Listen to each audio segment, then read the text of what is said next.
This photo shows a human heart. Figure 19. One human heart. This artist's conception of the human heart suggests a powerful engine, not inappropriate for a muscular pump that keeps the body continually supplied with blood.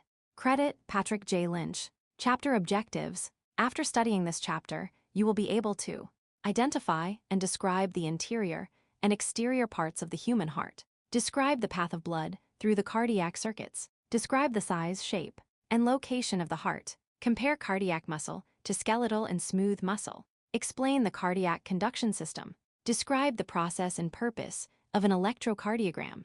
Explain the cardiac cycle. Calculate cardiac output. Describe the effects of exercise on cardiac output and heart rate. Name the centers of the brain that control heart rate and describe their function. Identify other factors affecting heart rate. Describe fetal heart development. In this chapter, you will explore the remarkable pump that propels the blood into the vessels. There is no single better word to describe the function of the heart other than pump, since its contraction develops the pressure that ejects blood into the major vessels, the aorta and pulmonary trunk. From these vessels, the blood is distributed to the remainder of the body. Although the connotation of the term pump suggests a mechanical device made of steel and plastic, the anatomical structure is a living, sophisticated muscle. As you read this chapter, try to keep these twin concepts in mind: pump and muscle. Although the term heart is an English word, cardiac, heart-related terminology can be traced back to the Greek term cardia. Cardiology is the study of the heart, and cardiologists are the physicians who deal primarily with the heart. Learning objectives. By the end of this section, you will be able to describe the location and position of the heart within the body cavity. Describe the internal and external anatomy of the heart. Identify the tissue layers of the heart. Relate the structure of the heart to its function as a pump. Compare systemic circulation to pulmonary circulation. Identify the veins and arteries of the coronary circulation system. Trace the pathway of oxygenated and deoxygenated blood through the chambers of the heart. The vital importance of the heart is obvious. If one assumes an average rate of contraction of 75 contractions per minute, a human heart would contract approximately 108,000 times in one day, more than 39 million times in 1 year, and nearly 3 billion times during a 75-year lifespan. Each of the major pumping chambers of the heart ejects approximately 70 ml blood per contraction in a resting adult. This would be equal to 525 liters of fluid per minute and approximately 14,000 liters per day. Over 1 year, that would equal 10 million liters or 26 million gallons of blood sent through roughly 60,000 miles of vessels. In order to understand how that happens, it is necessary to understand the anatomy and physiology of the heart. Location of the heart. The human heart is located within the thoracic cavity, medially between the lungs and the space known as the mediastinum. Figure 19. 2 shows the position of the heart within the thoracic cavity. Within the mediastinum, the heart is separated from the other mediastinal structures by a tough membrane known as the pericardium or pericardial sac, and sits in its own space called the pericardial cavity. The dorsal surface of the heart lies near the bodies of the vertebrae, and its anterior surface sits deep to the sternum and costal cartilages. The great veins, the superior and inferior veni cava, and the great arteries, the aorta and pulmonary trunk, are attached to the superior surface of the heart, called the base. The base of the heart is located at the level of the third costal cartilage, as seen in Figure 19. 2. The inferior tip of the heart, the apex, lies just to the left of the sternum between the junction of the fourth and fifth ribs near their articulation with the costal cartilages. The right side of the heart is deflected anteriorly, and the left side is deflected posteriorly. It is important to remember the position and orientation of the heart when placing a stethoscope on the chest of a patient and listening for heart sounds, and also when looking at images taken from a mid-sagittal perspective. The slight deviation of the apex to the left is reflected in a depression in the medial surface of the superior lobe of the left lung, called the cardiac notch. This diagram shows the location of the heart in the thorax. Figure 19. 2. Position of the heart in the thorax. The heart is located within the thoracic cavity, medially between the lungs and the mediastinum. It is about the size of a fist, is broad at the top, called the base, and tapers toward the apex. Everyday connection. CPR, the position of the heart in the torso between the vertebrae and sternum. See Figure 19.2 for the position of the heart within the thorax. Allows for individuals to apply an emergency technique known as cardiopulmonary resuscitation. CPR, if the heart of a patient should stop, by applying pressure with the flat portion of one hand on the sternum in the area between the line at T4 and T9, Figure 19.3. It is possible to manually compress the blood within the heart enough to push some of the blood within it into the pulmonary and systemic circuits. This is particularly critical for the brain, as irreversible damage and death of neurons occur within minutes of loss of blood flow. Current standards call for compression of the chest at least 5 cm deep and at a rate of 100 compressions per minute, a rate equal to the beat in Staying Alive, recorded in 1977 by the Bee Gees. If you are unfamiliar with this song, a version is available on www.youtube.com. At this stage, the emphasis is on performing high-quality chest compressions rather than providing artificial respiration. CPR is generally performed until the patient regains spontaneous contraction or is declared dead by an experienced healthcare professional. When performed by untrained or overzealous individuals, CPR can result in broken ribs or a broken sternum and can inflict additional severe damage on the patient. It is also possible, if the hands are placed too low on the sternum, to manually drive the xiphoid process into the liver, a consequence that may prove fatal for the patient. Proper training is essential. This proven life-sustaining technique is so valuable that virtually all medical personnel, as well as concerned members of the public, should be certified and routinely recertified in its application. CPR courses are offered at a variety of locations, including colleges, hospitals, the American Red Cross, and some commercial companies. They normally include practice of the compression technique on a mannequin. The top panel shows a schematic of a person performing CPR and demarcates the region in the chest where the compression must be performed. The bottom panel shows a photo of a person performing CPR on a dummy. Figure 19. 3 CPR technique. If the heart should stop, CPR can maintain the flow of blood until the heart resumes beating. By applying pressure to the sternum, the blood within the heart will be squeezed out of the heart and into the circulation. Proper positioning of the hands on the sternum to perform CPR would be between the lines at T4 and T9. Interactive link. Visit the American Heart Association website to help locate a course near your home in the United States. There are also many other national and regional heart associations that offer the same service, depending upon the location. Shape and size of the heart. The shape of the heart is similar to a pinecone, rather broad at the superior surface and tapering to the apex, see Figure 19. 2. A typical heart is approximately the size of your fist, 12 cm, 5 in length, 8 cm, 3.5 in wide, and 6 cm, 2.5 in thickness. Given the size difference between most members of the sexes, the weight of a female heart is approximately 250-300 grams, 9 to 11 ounces, and the weight of a male heart is approximately 300-350 grams, 11 to 12 ounces. The heart of a well-trained athlete, especially one specializing in aerobic sports, can be considerably larger than this. Cardiac muscle responds to exercise in a manner similar to that of skeletal muscle. That is, exercise results in the addition of protein myofilaments that increase the size of the individual cells without increasing their numbers, a concept called hypertrophy. Hearts of athletes can pump blood more effectively at lower rates than those of non-athletes. Enlarged hearts are not always a result of exercise. They can result from pathologies such as hypertrophic cardiomyopathy. The cause of an abnormally enlarged heart muscle is unknown, but the condition is often undiagnosed and can cause sudden death in apparently otherwise healthy young people. Chambers and circulation through the heart. The human heart consists of 4 chambers. The left side and the right side each have 1 atrium and 1 ventricle. Each of the upper chambers, the right atrium, plural equals atria, and the left atrium, acts as a receiving chamber and contracts to push blood into the lower chambers, the right ventricle and the left ventricle.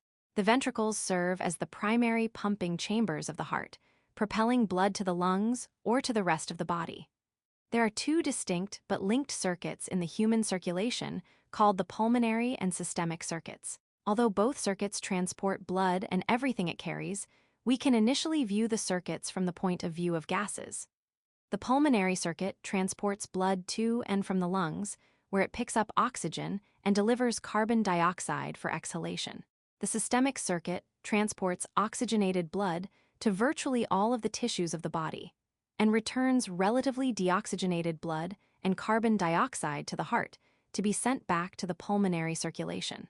The right ventricle pumps deoxygenated blood into the pulmonary trunk, which leads toward the lungs and bifurcates into the left and right pulmonary arteries. These vessels in turn branch many times before reaching the pulmonary capillaries, where gas exchange occurs. Carbon dioxide exits the blood and oxygen enters. The pulmonary trunk arteries and their branches are the only arteries in the postnatal body that carry relatively deoxygenated blood. Highly oxygenated blood, returning from the pulmonary capillaries in the lungs, passes through a series of vessels that join together to form the pulmonary veins, the only postnatal veins in the body that carry highly oxygenated blood. The pulmonary veins conduct blood into the left atrium, which pumps the blood into the left ventricle, which in turn pumps oxygenated blood into the aorta and on to the many branches of the systemic circuit. Eventually, these vessels will lead to the systemic capillaries, where exchange with the tissue fluid and cells of the body occurs. In this case, oxygen and nutrients exit the systemic capillaries to be used by the cells in their metabolic processes, and carbon dioxide and waste products will enter the blood. The blood exiting the systemic capillaries is lower in oxygen concentration than when it entered. The capillaries will ultimately unite to form venules, joining to form ever larger veins, eventually flowing into the two major systemic veins, the superior vena cava and the inferior vena cava, which return blood to the right atrium.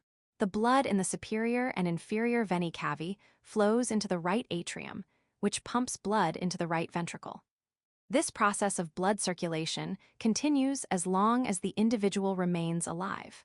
Understanding the flow of blood through the pulmonary and systemic circuits is critical to all health professions. Figure 19.4. The top panel shows the human heart with the arteries and veins labeled. The bottom panel shows the human circulatory system. Figure 19.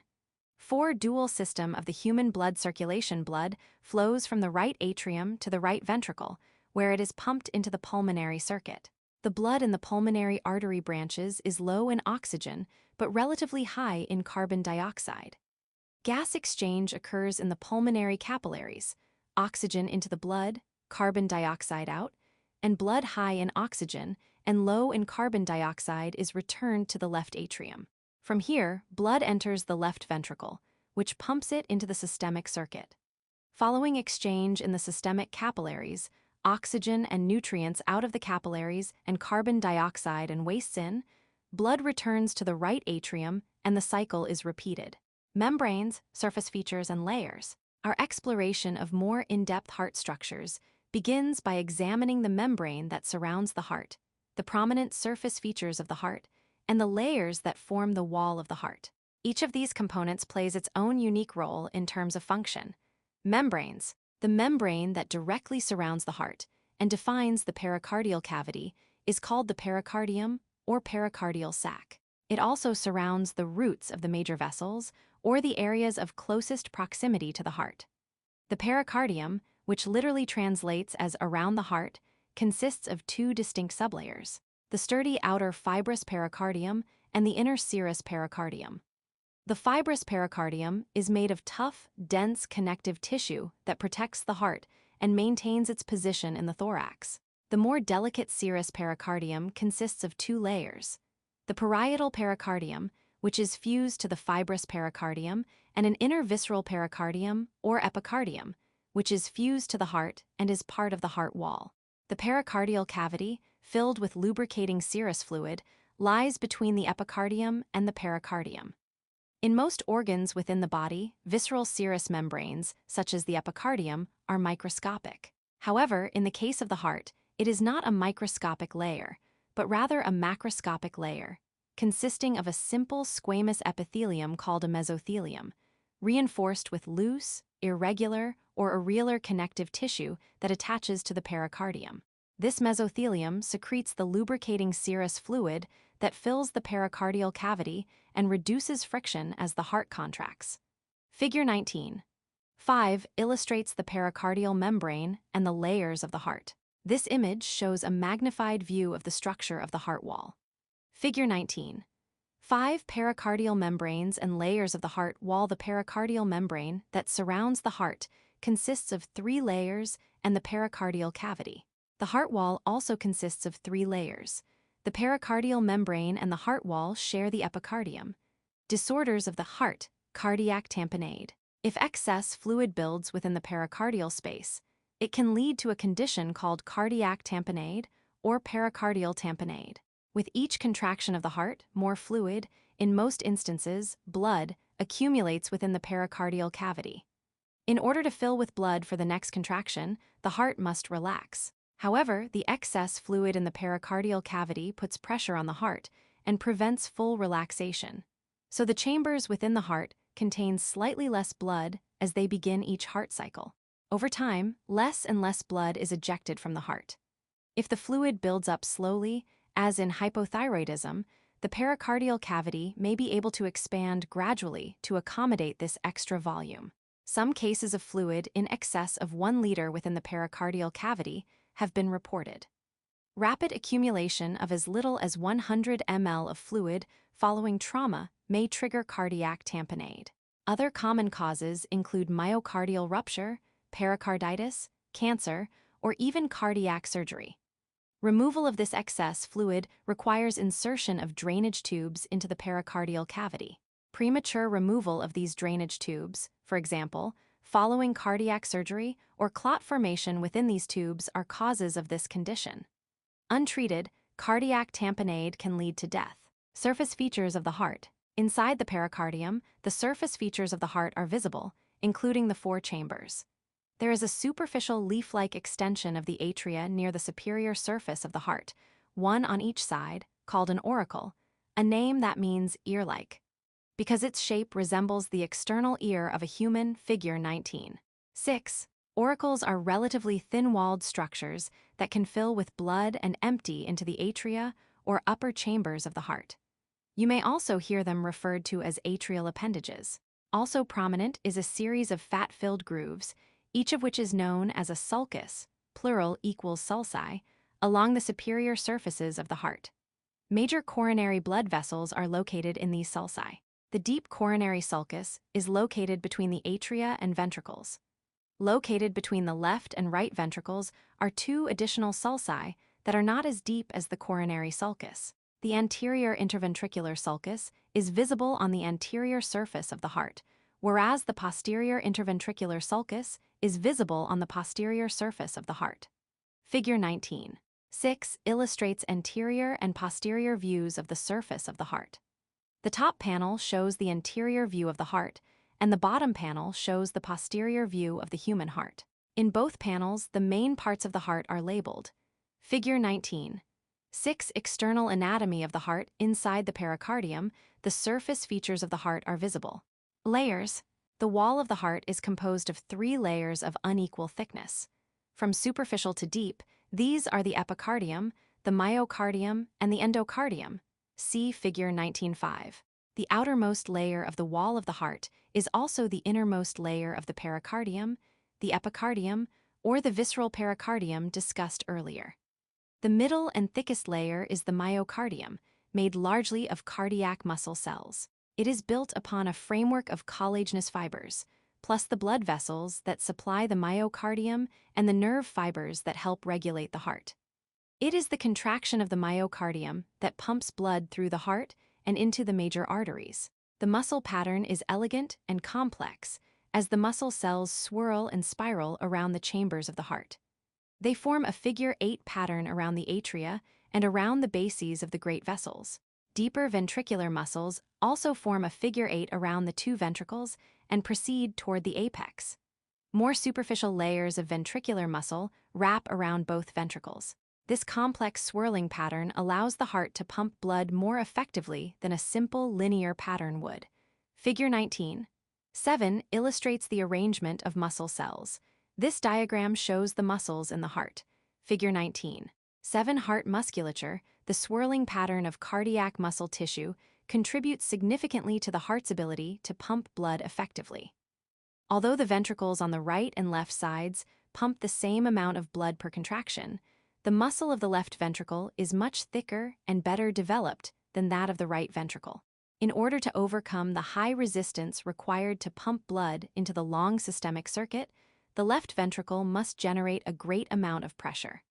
The right ventricle does not need to generate as much pressure, since the pulmonary circuit is shorter and provides less resistance. Figure 19. 8 illustrates the differences in muscular thickness needed for each of the ventricles. In this figure, the left panel shows the muscles of the heart in the relaxed position, and the right panel shows the muscles of the heart in contracted position. Figure 19. 8 differences in ventricular muscle thickness. The myocardium in the left ventricle is significantly thicker than that of the right ventricle. Both ventricles pump the same amount of blood, but the left ventricle must generate a much greater pressure to overcome greater resistance in the systemic circuit. The ventricles are shown in both relaxed and contracting states. Note the differences in the relative size of the lumens, the region inside each ventricle where the blood is contained. The innermost layer of the heart wall, the endocardium, is joined to the myocardium with a thin layer of connective tissue. The endocardium lines the chambers where the blood circulates and covers the heart valves. It is made of simple squamous epithelium called endothelium, which is continuous with the endothelial lining of the blood vessels. See Figure 19.5. Once regarded as a simple lining layer, recent evidence indicates that the endothelium of the endocardium and the coronary capillaries may play active roles in regulating the contraction of the muscle within the myocardium. The endothelium may also regulate the growth patterns of the cardiac muscle cells throughout life. And the endothelins it secretes create an environment in the surrounding tissue fluids that regulates ionic concentrations and states of contractility. Endothelins are potent vasoconstrictors and, in a normal individual, establish a homeostatic balance with other vasoconstrictors and vasodilators. Internal structure of the heart. Recall that the heart's contraction cycle follows a dual pattern of circulation, the pulmonary and systemic circuits, because of the pairs of chambers that pump blood into the circulation. In order to develop a more precise understanding of cardiac function, it is first necessary to explore the internal anatomical structures in more detail. Septa of the heart. The word septum is derived from the Latin for something that encloses. In this case, a septum, plural equals septa, refers to a wall or partition that divides the heart into chambers. The septa are physical extensions of the myocardium lined with endocardium. Located between the two atria is the interatrial septum. Normally, in an adult heart, the interatrial septum bears an oval-shaped depression known as the fossa ovalis, a remnant of an opening in the fetal heart known as the foramen ovale. The foramen ovale allowed blood in the fetal heart to pass directly from the right atrium to the left atrium, allowing some blood to bypass the pulmonary circuit. Within seconds after birth, a flap of tissue known as the septum primum that previously acted as a valve closes the foramen ovale and establishes the typical cardiac circulation pattern. Between the two ventricles is a second septum known as the interventricular septum. Unlike the interatrial septum, the interventricular septum is normally intact after its formation during fetal development. It is substantially thicker than the interatrial septum, since the ventricles generate far greater pressure when they contract. The septum between the atria and ventricles is known as the atrioventricular septum. It is marked by the presence of 4 openings that allow blood to move from the atria into the ventricles and from the ventricles into the pulmonary trunk and aorta. Located in each of these openings between the atria and ventricles is a valve, a specialized structure that ensures one-way flow of blood. The valves between the atria and ventricles are known generically as atrioventricular valves. The valves at the openings that lead to the pulmonary trunk and aorta are known generically as semilunar valves. The interventricular septum is visible in Figure 19. 9. In this figure, the atrioventricular septum has been removed to better show the bicuspid and tricuspid valves. The interatrial septum is not visible, since its location is covered by the aorta and pulmonary trunk. Since these openings and valves structurally weaken the atrioventricular septum, the remaining tissue is heavily reinforced with dense connective tissue called the cardiac skeleton, or skeleton of the heart. It includes 4 rings that surround the openings between the atria and ventricles, and the openings to the pulmonary trunk and aorta, and serve as the point of attachment for the heart valves. The cardiac skeleton also provides an important boundary in the heart electrical conduction system. In this figure, the top panel shows the image of the heart with the major parts labeled. The bottom left panel shows a photo of the heart with the surface layer peeled off. The images on the bottom right show detailed musculature inside the heart. Figure 19. 9 internal structures of the heart. This anterior view of the heart shows the 4 chambers, the major vessels and their early branches, as well as the valves.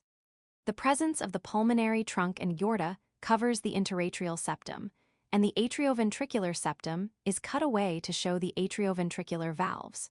Disorders of the heart defects. One very common form of interatrial septum pathology is patent foramen ovale, which occurs when the septum primum does not close at birth, and the fossa ovalis is unable to fuse. The word patent is from the Latin root patens for open. It may be benign or asymptomatic, perhaps never being diagnosed, or in extreme cases, it may require surgical repair to close the opening permanently. As much as 20–25% of the general population may have a patent foramen ovale, but fortunately, most have the benign, asymptomatic version. Patent foramen ovale is normally detected by auscultation of a heart murmur, an abnormal heart sound, and confirmed by imaging with an echocardiogram. Despite its prevalence in the general population, the causes of patent ovale are unknown, and there are no known risk factors. In non-life-threatening cases, it is better to monitor the condition than to risk heart surgery to repair and seal the opening.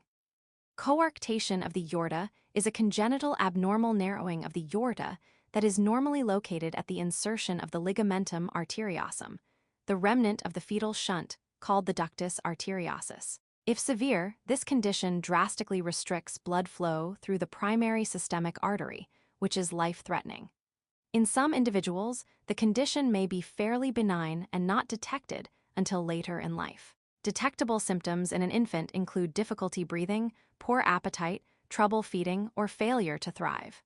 In older individuals, symptoms include dizziness, fainting, shortness of breath, chest pain, fatigue, headache, and nosebleeds. Treatment involves surgery to resect, remove the affected region or angioplasty to open the abnormally narrow passageway. Studies have shown that the earlier the surgery is performed, the better the chance of survival. A patent ductus arteriosus is a congenital condition in which the ductus arteriosus fails to close. The condition may range from severe to benign. Failure of the ductus arteriosus to close results in blood flowing from the higher pressure aorta into the lower pressure pulmonary trunk. This additional fluid moving toward the lungs increases pulmonary pressure and makes respiration difficult. Symptoms include shortness of breath, dyspnea, tachycardia, enlarged heart, a widened pulse pressure, and poor weight gain in infants. Treatments include surgical closure, ligation, manual closure using platinum coils or specialized mesh inserted via the femoral artery or vein, or nonsteroidal anti-inflammatory drugs to block the synthesis of prostaglandin E2, which maintains the vessel in an open position. If untreated, the condition can result in congestive heart failure. Septal defects are not uncommon in individuals and may be congenital or caused by various disease processes. Tetralogy of Fallot is a congenital condition that may also occur from exposure to unknown environmental factors. It occurs when there is an opening in the interventricular septum caused by blockage of the pulmonary trunk, normally at the pulmonary semilunar valve. This allows blood that is relatively low in oxygen from the right ventricle to flow into the left ventricle and mix with the blood that is relatively high in oxygen. Symptoms include a distinct heart murmur, low blood oxygen percent saturation, dyspnea or difficulty in breathing, polycythemia, broadening, clubbing of the fingers and toes, and in children, difficulty in feeding or failure to grow and develop. It is the most common cause of cyanosis following birth. The term tetralogy is derived from the 4 components of the condition, although only 3 may be present in an individual patient: pulmonary infundibular stenosis, rigidity of the pulmonary valve; overriding aorta, the aorta is shifted above both ventricles; ventricular septal defect opening; and right ventricular hypertrophy, enlargement of the right ventricle. Other heart defects may also accompany this condition, which is typically confirmed by echocardiography imaging. Tetralogy of Fallot occurs in approximately 400 out of 1 million live births. Normal treatment involves extensive surgical repair, including the use of stents to redirect blood flow and replacement of valves and patches to repair the septal defect. But the condition has a relatively high mortality. Survival rates are currently 75% during the first year of life, 60% by 4 years of age, 30% by 10 years, and 5% by 40 years. In the case of severe septal defects, including both tetralogy of Fallot and patent foramen ovale, failure of the heart to develop properly can lead to a condition commonly known as a blue baby. Regardless of normal skin pigmentation, individuals with this condition have an insufficient supply of oxygenated blood, which leads to cyanosis, a blue or purple coloration of the skin, especially when active. Septal defects are commonly first detected through auscultation, listening to the chest using a stethoscope. In this case, instead of hearing normal heart sounds attributed to the flow of blood and closing of heart valves, unusual heart sounds may be detected. This is often followed by medical imaging to confirm or rule out a diagnosis. In many cases, treatment may not be needed. Some common congenital heart defects are illustrated in Figure 19. 10. This diagram shows the structure of the heart with different congenital defects. The top left panel shows patent foramen ovale, the top right panel shows coarctation of the aorta, the bottom left panel shows patent ductus arteriosus, and the bottom right shows tetralogy of Fallot. Figure 19. 10. Congenital heart defects.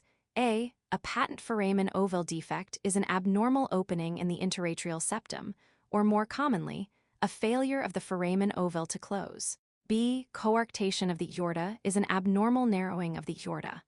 C. A patent ductus arteriosus is the failure of the ductus arteriosus to close. D. Tetralogy of Fallot includes an abnormal opening in the interventricular septum. Right atrium. The right atrium serves as the receiving chamber for blood returning to the heart from the systemic circulation. The 2 major systemic veins, the superior and inferior veni cava, and the large coronary vein called the coronary sinus that drains the heart myocardium empty into the right atrium. The superior vena cava drains blood from regions superior to the diaphragm, the head, neck, upper limbs, and the thoracic region. It empties into the superior and posterior portions of the right atrium. The inferior vena cava drains blood from areas inferior to the diaphragm, the lower limbs and abdominopelvic region of the body. It, too, empties into the posterior portion of the atria, but inferior to the opening of the superior vena cava. Immediately superior and slightly medial to the opening of the inferior vena cava on the posterior surface of the atrium is the opening of the coronary sinus. This thin-walled vessel drains most of the coronary veins that return systemic blood from the heart. The majority of the internal heart structures discussed in this and subsequent sections are illustrated in Figure 19. 9. While the bulk of the internal surface of the right atrium is smooth, the depression of the fossa ovalis is medial, and the anterior surface demonstrates prominent ridges of muscle called the pectinate muscles. The right auricle also has pectinate muscles. The left atrium does not have pectinate muscles except in the auricle. The atria receive venous blood on a nearly continuous basis, preventing venous flow from stopping while the ventricles are contracting. While most ventricular filling occurs while the atria are relaxed, they do demonstrate a contractile phase and actively pump blood into the ventricles just prior to ventricular contraction. The opening between the atrium and ventricle is guarded by the tricuspid valve. Right ventricle. The right ventricle receives blood from the right atrium through the tricuspid valve. Each flap of the valve is attached to strong strands of connective tissue, the chordae tendineae, literally tendinous cords, or sometimes more poetically referred to as heartstrings. There are several chordae tendineae associated with each of the flaps. They are composed of approximately 80% collagenous fibers, with the remainder consisting of elastic fibers and endothelium. They connect each of the flaps to a papillary muscle that extends from the inferior ventricular surface. There are 3 papillary muscles in the right ventricle, called the anterior, posterior, and septal muscles, which correspond to the 3 sections of the valves. When the myocardium of the ventricle contracts, pressure within the ventricular chamber rises. Blood, like any fluid, flows from higher pressure to lower pressure areas, in this case, toward the pulmonary trunk and the atrium. To prevent any potential backflow, the papillary muscles also contract, generating tension on the chordae tendineae. This prevents the flaps of the valves from being forced into the atria and regurgitation of the blood back into the atria during ventricular contraction. Figure 19:11 shows papillary muscles and chordae tendineae attached to the tricuspid valve. This photo shows the inside of the heart with the main muscles labeled. Figure 19:11 chordae tendineae and papillary muscles in this frontal section. You can see papillary muscles attached to the tricuspid valve on the right, as well as the mitral valve on the left via chordae tendineae. Credit: modification of work by PVKS/Flickr.com. The walls of the ventricle are lined with trabeculae carni, ridges of cardiac muscle, covered by endocardium. In addition to these muscular ridges, a band of cardiac muscle, also covered by endocardium, known as the moderator band, see Figure 19:9, reinforces the thin walls of the right ventricle and plays a crucial role in cardiac conduction. It arises from the inferior portion of the interventricular septum and crosses the interior space of the right ventricle to connect with the inferior papillary muscle. When the right ventricle contracts, it ejects blood into the pulmonary trunk, which branches into the left and right pulmonary arteries that carry it to each lung. The superior surface of the right ventricle begins to taper as it approaches the pulmonary trunk. At the base of the pulmonary trunk is the pulmonary semilunar valve that prevents backflow from the pulmonary trunk. Left atrium. After exchange of gases in the pulmonary capillaries, blood returns to the left atrium high in oxygen via one of the 4 pulmonary veins. While the left atrium does not contain pectinate muscles, it does have an auricle that includes these pectinate ridges. Blood flows nearly continuously from the pulmonary veins back into the atrium, which acts as the receiving chamber, and from here through an opening into the left ventricle. Most blood flows passively into the heart, while both the atria and ventricles are relaxed. But toward the end of the ventricular relaxation period, the left atrium will contract, pumping blood into the ventricle. This atrial contraction accounts for approximately 20% of ventricular filling. The opening between the left atrium and ventricle is guarded by the mitral valve. Left ventricle. Recall that, although both sides of the heart will pump the same amount of blood, the muscular layer is much thicker in the left ventricle compared to the right, see Figure 19:8. Like the right ventricle, the left also has trabeculae carni, but there is no moderator band. The mitral valve is connected to papillary muscles via chordae tendineae.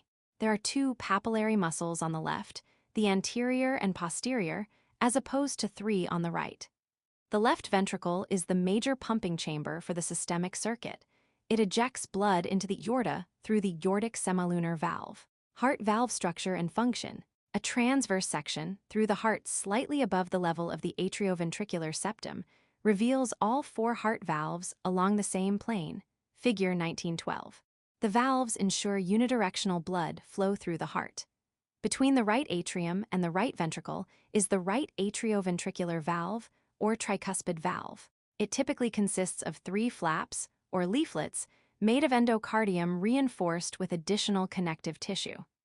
The flaps are connected by chordae tendineae to the papillary muscles, which control the opening and closing of the valves. This diagram shows the anterior view of the heart with the different heart valves labeled.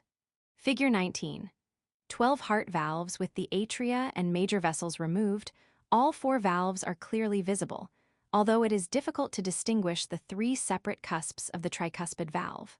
Emerging from the right ventricle at the base of the pulmonary trunk is the pulmonary semilunar valve, or the pulmonary valve. It is also known as the pulmonic valve or the right semilunar valve. The pulmonary valve is comprised of three small flaps of endothelium reinforced with connective tissue. When the ventricle relaxes, the pressure differential causes blood to flow back into the ventricle from the pulmonary trunk.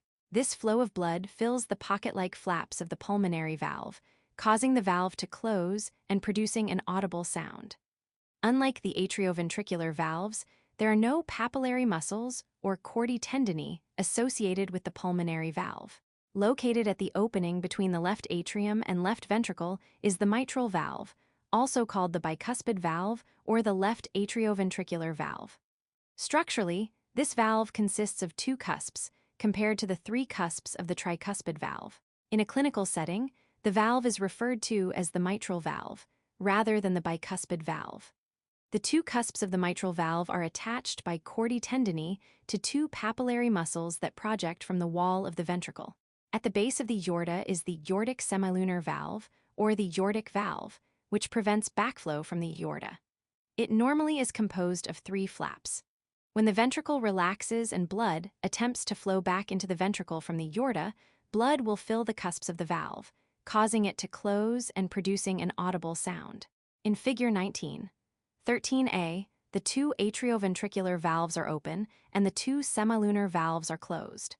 This occurs when both atria and ventricles are relaxed and when the atria contract to pump blood into the ventricles. Figure 19, 13b shows a frontal view. Although only the left side of the heart is illustrated, the process is virtually identical on the right. The left panel of this figure shows the anterior view of the heart with the different valves, and the right panel of this figure shows the location of the mitral valve in the open position in the heart. Figure 19. 13 blood flow from the left atrium to the left ventricle. A transverse section through the heart illustrates the four heart valves. The two atrioventricular valves are open, the two semilunar valves are closed. The atria and vessels have been removed. B. A frontal section through the heart illustrates blood flow through the mitral valve. When the mitral valve is open, it allows blood to move from the left atrium to the left ventricle. The aortic semilunar valve is closed to prevent backflow of blood from the aorta to the left ventricle. Figure 19.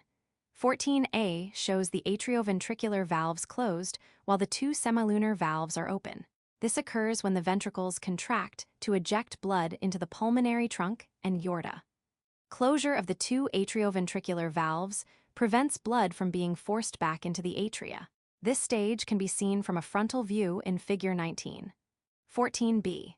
The left panel of this figure shows the anterior view of the heart with the different valves, and the right panel of this figure shows the location of the mitral valve in the closed position in the heart. Figure 19. 14 blood flow from the left ventricle into the great vessels.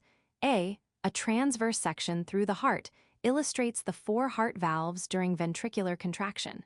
The two atrioventricular valves are closed, but the two semilunar valves are open. The atria and vessels have been removed. B. A frontal view shows the closed mitral bicuspid valve that prevents backflow of blood into the left atrium. The aortic semilunar valve is open to allow blood to be ejected into the aorta. When the ventricles begin to contract, pressure within the ventricles rises and blood flows toward the area of lowest pressure, which is initially in the atria. This backflow causes the cusps of the tricuspid and mitral bicuspid valves to close. These valves are tied down to the papillary muscles by chordae tendineae. During the relaxation phase of the cardiac cycle, the papillary muscles are also relaxed and the tension on the chordae tendineae is slight. See Figure 19. 13b. However, as the myocardium of the ventricle contracts, so do the papillary muscles. This creates tension on the chordae tendineae. See Figure 19. 14b, helping to hold the cusps of the atrioventricular valves in place and preventing them from being blown back into the atria. The aortic and pulmonary semilunar valves lack the chordae tendineae and papillary muscles associated with the atrioventricular valves. Instead, they consist of pocket-like folds of endocardium reinforced with additional connective tissue. When the ventricles relax and the change in pressure forces the blood toward the ventricles, the blood presses against these cusps and seals the openings. Interactive link. Visit this site to observe an echocardiogram of actual heart valves opening and closing. Although much of the heart has been removed from this GIF loop, so the chordae tendineae are not visible, why is their presence more critical for the atrioventricular valves, tricuspid and mitral, than the semilunar, aortic, and pulmonary valves? Disorders of the heart valves. When heart valves do not function properly, they are often described as incompetent and result in valvular heart disease, which can range from benign to lethal. Some of these conditions are congenital, that is, the individual was born with the defect, whereas others may be attributed to disease processes or trauma. Some malfunctions are treated with medications, others require surgery, and still others may be mild enough that the condition is merely monitored, since treatment might trigger more serious consequences. Valvular disorders are often caused by carditis or inflammation of the heart. One common trigger for this inflammation is rheumatic fever or scarlet fever, an autoimmune response to the presence of a bacterium, Streptococcus pyogenes, normally a disease of childhood. While any of the heart valves may be involved in valve disorders, mitral regurgitation is the most common, detected in approximately 2% of the population, and the pulmonary semilunar valve is the least frequently involved. When a valve malfunctions, the flow of blood to a region will often be disrupted. The resulting inadequate flow of blood to this region will be described in general terms as an insufficiency. The specific type of insufficiency is named for the valve involved: aortic insufficiency, mitral insufficiency, tricuspid insufficiency, or pulmonary insufficiency. If one of the cusps of the valve is forced backward by the force of the blood, the condition is referred to as a prolapsed valve. Prolapse may occur if the chordae tendineae are damaged or broken, causing the closure mechanism to fail. The failure of the valve to close properly disrupts the normal one-way flow of blood and results in regurgitation, when the blood flows backward from its normal path. Using a stethoscope, the disruption to the normal flow of blood produces a heart murmur. Stenosis is a condition in which the heart valves become rigid and may calcify over time. The loss of flexibility of the valve interferes with normal function and may cause the heart to work harder to propel blood through the valve, which eventually weakens the heart. Aortic stenosis affects approximately 2% of the population over 65 years of age, and the percentage increases to approximately 4% in individuals over 85 years. Occasionally, one or more of the chordae tendineae will tear, or the papillary muscle itself may die as a component of a myocardial infarction, heart attack. In this case, the patient's condition will deteriorate dramatically and rapidly, and immediate surgical intervention may be required. Auscultation, or listening to a patient's heart sounds, is one of the most useful diagnostic tools, since it is proven, safe, and inexpensive. The term auscultation is derived from the Latin for to listen, and the technique has been used for diagnostic purposes as far back as the ancient Egyptians. Valve and septal disorders will trigger abnormal heart sounds. If a valvular disorder is detected or suspected, a test called an echocardiogram, or simply an echo, may be ordered. Echocardiograms are sonograms of the heart and can help in the diagnosis of valve disorders as well as a wide variety of heart pathologies. Interactive link. Visit this site for audio examples of heart sounds. Career connection. Cardiologist. Cardiologists are medical doctors that specialize in the diagnosis and treatment of diseases of the heart. After completing 4 years of medical school, cardiologists complete a 3-year residency in internal medicine, followed by an additional 3 or more years in cardiology. Following this 10-year period of medical training and clinical experience, they qualify for a rigorous 2-day examination administered by the Board of Internal Medicine that tests their academic training and clinical abilities, including diagnostics and treatment. After successful completion of this examination, a physician becomes a board-certified cardiologist. Some board-certified cardiologists may be invited to become a fellow of the American College of Cardiology, FACC. This professional recognition is awarded to outstanding physicians based upon merit, including outstanding credentials, achievements, and community contributions to cardiovascular medicine. Interactive link. Visit this site to learn more about cardiologists. Career connection. Cardiovascular technologist technician. Cardiovascular technologists technicians are trained professionals who perform a variety of imaging techniques, such as sonograms or echocardiograms, used by physicians to diagnose and treat diseases of the heart. Nearly all of these positions require an associate degree. Growth within the field is fast, projected at 29% from 2010 to 2020.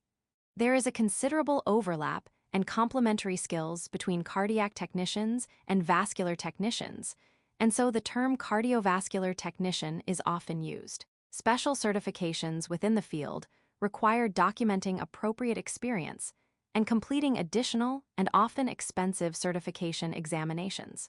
These subspecialties include Certified Rhythm Analysis Technician, CRAT, Certified Cardiographic Technician, CCT, Registered Congenital Cardiac Sonographer, RCCS, Registered Cardiac Electrophysiology Specialist, RCES, Registered Cardiovascular Invasive Specialist, RCIS, Registered Cardiac Sonographer, RCS, Registered Vascular Specialist, RVS, and Registered Phlebology Sonographer, RPHS. Interactive link. Visit this site for more information on cardiovascular technologists technicians. Coronary circulation. You will recall that the heart is a remarkable pump, composed largely of cardiac muscle cells that are incredibly active throughout life.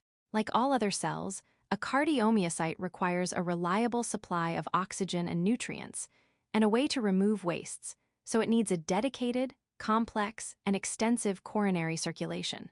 And because of the critical and nearly ceaseless activity of the heart throughout life, this need for a blood supply is even greater than for a typical cell. However, coronary circulation is not continuous. Rather, it cycles, reaching a peak when the heart muscle is relaxed and nearly ceasing while it is contracting. Coronary arteries. Coronary arteries supply blood to the myocardium and other components of the heart. The first portion of the aorta after it arises from the left ventricle gives rise to the coronary arteries. There are 3 dilations in the wall of the aorta just superior to the aortic semilunar valve. 2 of these, the left posterior aortic sinus and anterior aortic sinus, give rise to the left and right coronary arteries, respectively. The third sinus, the right posterior aortic sinus, typically does not give rise to a vessel. Coronary vessel branches that remain on the surface of the artery and follow the sulci are called epicardial coronary arteries. The left coronary artery distributes blood to the left side of the heart, the left atrium and ventricle, and the interventricular septum. The circumflex artery arises from the left coronary artery and follows the coronary sulcus to the left. Eventually, it will fuse with the small branches of the right coronary artery. The larger anterior interventricular artery, also known as the left anterior descending artery, LAD, is the second major branch arising from the left coronary artery. It follows the anterior interventricular sulcus around the pulmonary trunk. Along the way, it gives rise to numerous smaller branches that interconnect with the branches of the posterior interventricular artery, forming anastomoses. An anastomosis is an area where vessels unite to form interconnections that normally allow blood to circulate to a region even if there may be partial blockage in another branch. The anastomoses in the heart are very small. Therefore, this ability is somewhat restricted in the heart, so a coronary artery blockage often results in death of the cells, myocardial infarction, supplied by the particular vessel. The right coronary artery proceeds along the coronary sulcus and distributes blood to the right atrium, portions of both ventricles, and the heart conduction system. Normally, 1 or more marginal arteries arise from the right coronary artery inferior to the right atrium. The marginal arteries supply blood to the superficial portions of the right ventricle. On the posterior surface of the heart, the right coronary artery gives rise to the posterior interventricular artery, also known as the posterior descending artery. It runs along the posterior portion of the interventricular sulcus toward the apex of the heart, giving rise to branches that supply the interventricular septum and portions of both ventricles. Figure 19. 15 presents views of the coronary circulation from both the anterior and posterior views. The top panel of this figure shows the anterior view of the heart, while the bottom panel shows the posterior view of the heart. The different blood vessels are labeled. Figure 19. 15 coronary circulation. The anterior view of the heart shows the prominent coronary surface vessels. The posterior view of the heart shows the prominent coronary surface vessels. Diseases of the heart. Myocardial infarction. Myocardial infarction, MI, is the formal term for what is commonly referred to as a heart attack. It normally results from a lack of blood flow, ischemia, and oxygen, hypoxia, to a region of the heart, resulting in death of the cardiac muscle cells. An MI often occurs when a coronary artery is blocked by the buildup of atherosclerotic plaque, consisting of lipids, cholesterol and fatty acids, and white blood cells, primarily macrophages. It can also occur when a portion of an unstable atherosclerotic plaque travels through the coronary arterial system and lodges in one of the smaller vessels. The resulting blockage restricts the flow of blood and oxygen to the myocardium and causes death of the tissue. MIs may be triggered by excessive exercise, in which the partially occluded artery is no longer able to pump sufficient quantities of blood, or severe stress, which may induce spasm of the smooth muscle in the walls of the vessel. In the case of acute MI, there is often sudden pain beneath the sternum, retrosternal pain, called angina pectoris, often radiating down the left arm in males but not in female patients. Until this anomaly between the sexes was discovered, many female patients suffering MIs were misdiagnosed and sent home. In addition, patients typically present with difficulty breathing and shortness of breath, dyspnea, irregular heartbeat palpitations, nausea and vomiting, sweating, diaphoresis, anxiety, and fainting, syncope, although not all of these symptoms may be present. Many of the symptoms are shared with other medical conditions, including anxiety attacks and simple indigestion, so differential diagnosis is critical. It is estimated that between 22 and 64% of MIs present without any symptoms. An MI can be confirmed by examining the patient's ECG, which frequently reveals alterations in the SD and Q components. Some classification schemes of MI are referred to as ST-elevated MI, SDE-MI, and non-elevated MI, non-SDE-MI. In addition, echocardiography or cardiac magnetic resonance imaging may be employed. Common blood tests indicating an MI include elevated levels of creatine kinase, MB, an enzyme that catalyzes the conversion of creatine to phosphocreatine, consuming ATP, and cardiac troponin, the regulatory protein for muscle contraction, both of which are released by damaged cardiac muscle cells. Immediate treatments for MI are essential and include administering supplemental oxygen, aspirin that helps to break up clots, and nitroglycerine administered sublingually, under the tongue, to facilitate its absorption. Despite its unquestioned success in treatments and use since the 1880s, the mechanism of nitroglycerine is still incompletely understood, but is believed to involve the release of nitric oxide, a known vasodilator and endothelium-derived releasing factor, which also relaxes the smooth muscle in the tunica media of coronary vessels. Longer-term treatments include injections of thrombolytic agents, such as streptokinase that dissolve the clot, the anticoagulant heparin, balloon angioplasty and stents to open blocked vessels, and bypass surgery to allow blood to pass around the site of blockage. If the damage is extensive, coronary replacement with a donor heart or coronary assist device, a sophisticated mechanical device that supplements the pumping activity of the heart, may be employed. Despite the attention, development of artificial hearts to augment the severely limited supply of heart donors has proven less than satisfactory, but will likely improve in the future. MIs may trigger cardiac arrest, but the two are not synonymous. Important risk factors for MI include cardiovascular disease, age, smoking, high blood levels of the low-density lipoprotein, LDL, often referred to as bad cholesterol, low levels of high-density lipoprotein, HDL, or good cholesterol, hypertension, diabetes mellitus, obesity, lack of physical exercise, chronic kidney disease, excessive alcohol consumption, and use of illegal drugs. Coronary veins. Coronary veins drain the heart and generally parallel the large surface arteries. See Figure 1915. The great cardiac vein can be seen initially on the surface of the heart following the interventricular sulcus, but it eventually flows along the coronary sulcus into the coronary sinus on the posterior surface. The great cardiac vein initially parallels the anterior interventricular artery and drains the areas supplied by this vessel.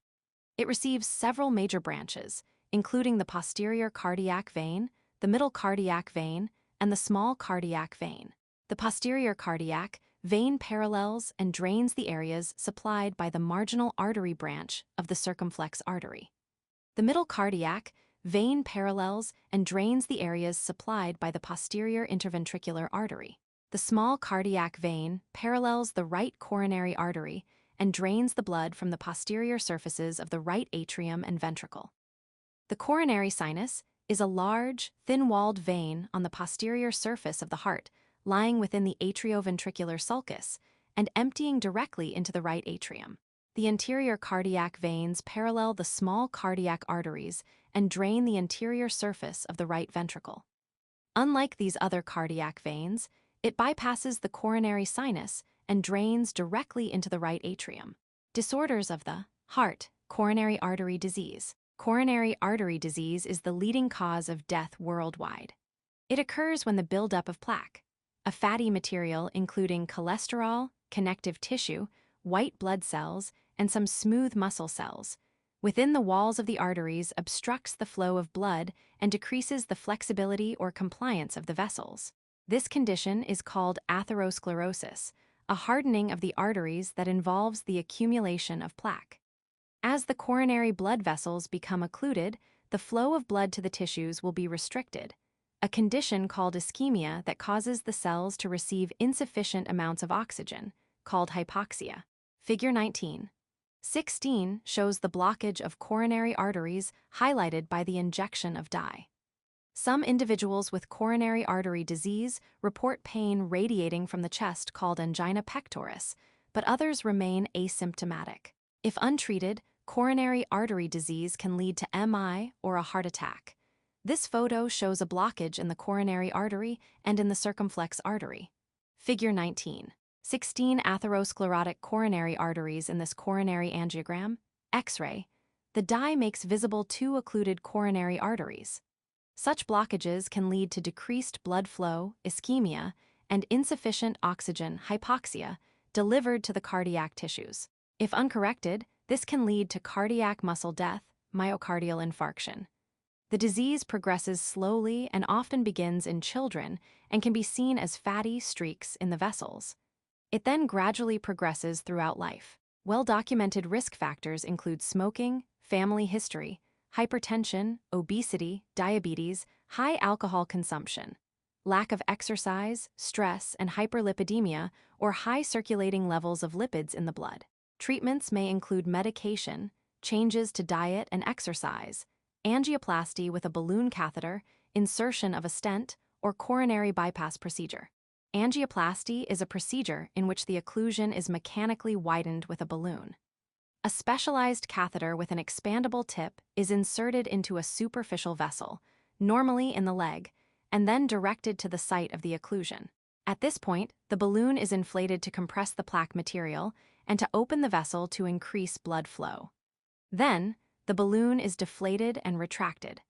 A stent consisting of a specialized mesh is typically inserted at the site of occlusion to reinforce the weakened and damaged walls. Stent insertions have been routine in cardiology for more than 40 years.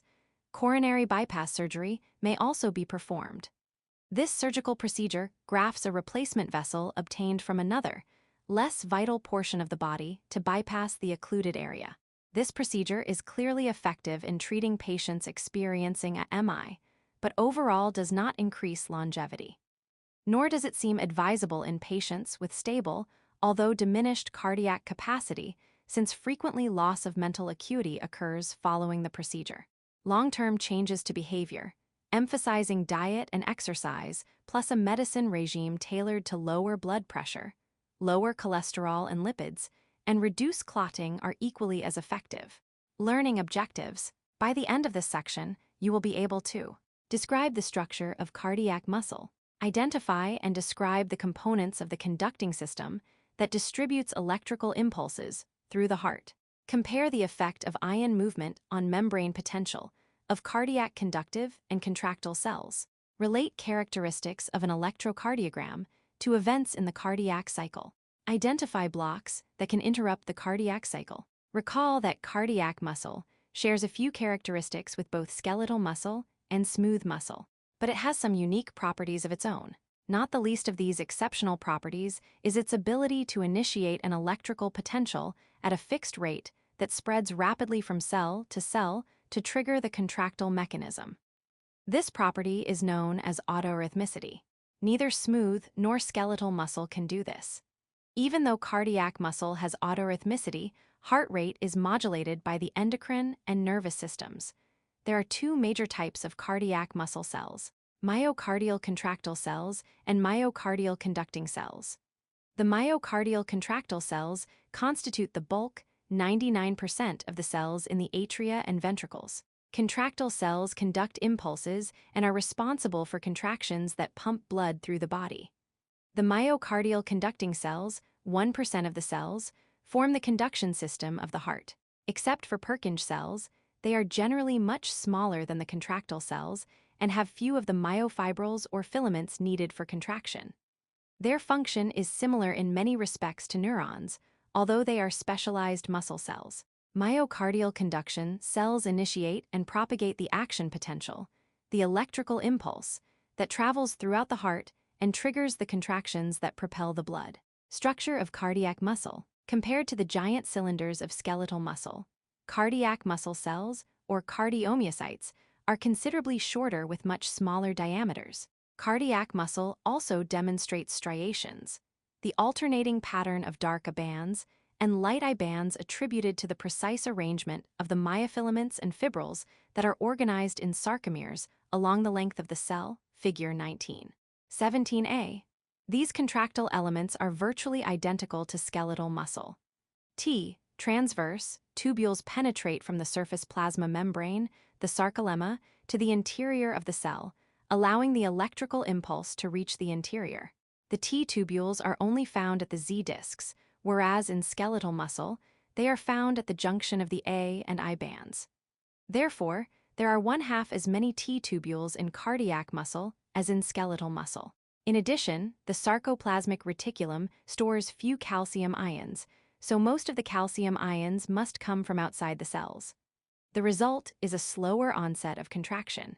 Mitochondria are plentiful, providing energy for the contractions of the heart. Typically, cardiomyocytes have a single, central nucleus, but 2 or more nuclei may be found in some cells. Cardiac muscle cells branch freely. A junction between two adjoining cells is marked by a critical structure called an intercalated disc, which helps support the synchronized contraction of the muscle, figure 19. 17b. The sarcolemmas from adjacent cells bind together at the intercalated discs. They consist of desmosomes, specialized linking proteoglycans, tight junctions, and large numbers of gap junctions that allow the passage of ions between the cells and help to synchronize the contraction, figure 19. 17c. Intercellular connective tissue also helps to bind the cells together. The importance of strongly binding these cells together is necessitated by the forces exerted by contraction. The top left panel of this figure shows the cross structure of cardiac muscle with the major parts labeled. The top right panel shows a micrograph of cardiac muscle. The bottom panel shows the structure of intercalated discs, figure 19. 17. Cardiac muscle. A. Cardiac muscle cells have myofibrils composed of myofilaments arranged in sarcomeres, T tubules to transmit the impulse from the sarcolemma to the interior of the cell, numerous mitochondria for energy, and intercalated discs that are found at the junction of different cardiac muscle cells. B. A photomicrograph of cardiac muscle cells shows the nuclei and intercalated discs. C. An intercalated disc connects cardiac muscle cells and consists of desmosomes and gap junctions. LM × 1600. Micrograph provided by the Regents of the University of Michigan Medical School, copyright 2012. Cardiac muscle undergoes aerobic respiration patterns, primarily metabolizing lipids and carbohydrates. Myoglobin, lipids, and glycogen are all stored within the cytoplasm. Cardiac muscle cells undergo twitch-type contractions with long refractory periods followed by brief relaxation periods. The relaxation is essential so the heart can fill with blood for the next cycle. The refractory period is very long to prevent the possibility of tetany, a condition in which muscle remains involuntarily contracted. In the heart, tetany is not compatible with life since it would prevent the heart from pumping blood. Everyday connection, repair and replacement. Damaged cardiac muscle cells have extremely limited abilities to repair themselves or to replace dead cells via mitosis. Recent evidence indicates that at least some stem cells remain within the heart that continue to divide and at least potentially replace these dead cells. However, newly formed or repaired cells are rarely as functional as the original cells, and cardiac function is reduced. In the event of a heart attack or ME, dead cells are often replaced by patches of scar tissue. Autopsies performed on individuals who had successfully received heart transplants show some proliferation of original cells. If researchers can unlock the mechanism that generates new cells and restore full mitotic capabilities to heart muscle, the prognosis for heart attack survivors will be greatly enhanced.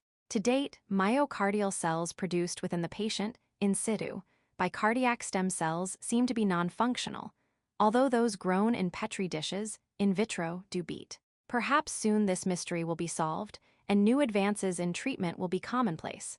Conduction system of the heart.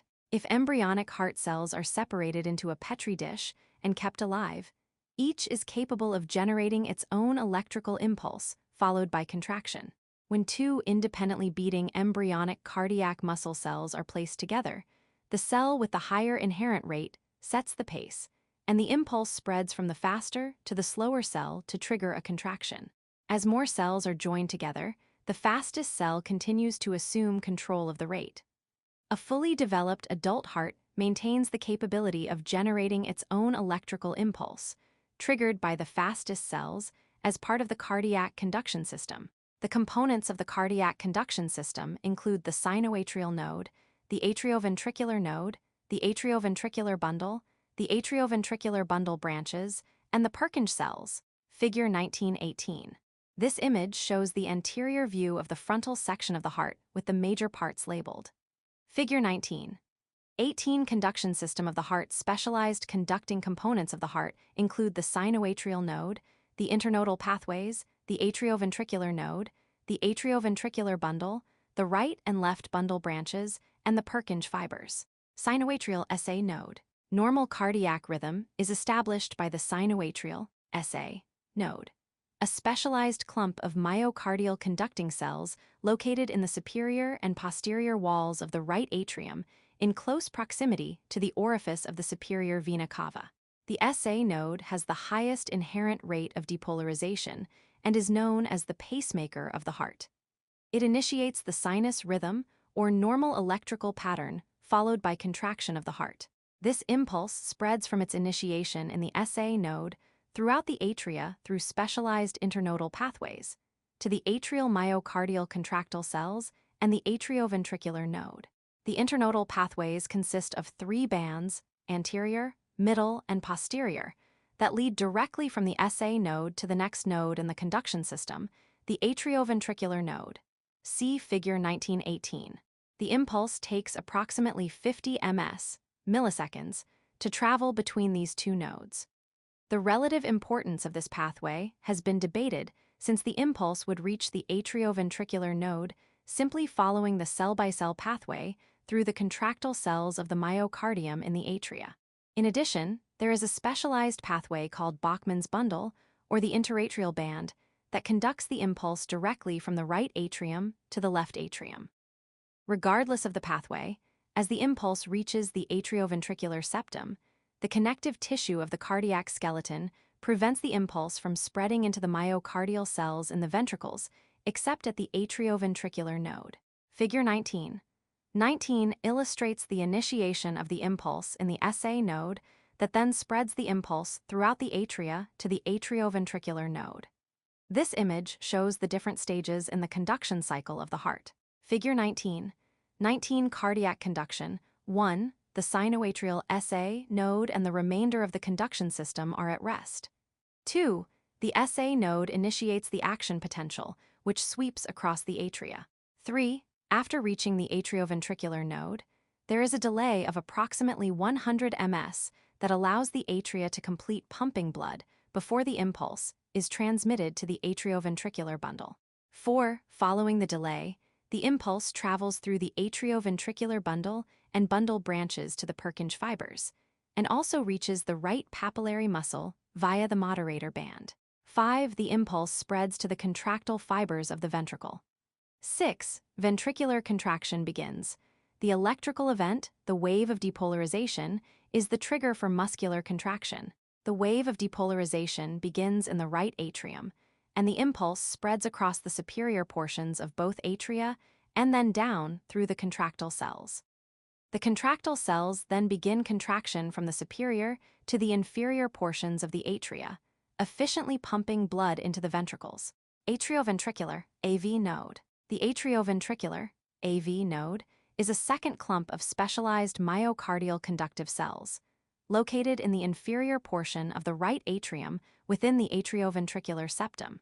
The septum prevents the impulse from spreading directly to the ventricles without passing through the AV node. There is a critical pause before the AV node depolarizes and transmits the impulse to the atrioventricular bundle. See Figure 19. 19. Step 3. This delay in transmission is partially attributable to the small diameter of the cells of the node, which slow the impulse. Also, conduction between nodal cells is less efficient than between conducting cells. These factors mean that it takes the impulse approximately 100 ms to pass through the node. This pause is critical to heart function, as it allows the atrial cardiomyocytes to complete their contraction that pumps blood into the ventricles before the impulse is transmitted to the cells of the ventricle itself. With extreme stimulation by the SA node, the AV node can transmit impulses maximally at 220 per minute. This establishes the typical maximum heart rate in a healthy young individual.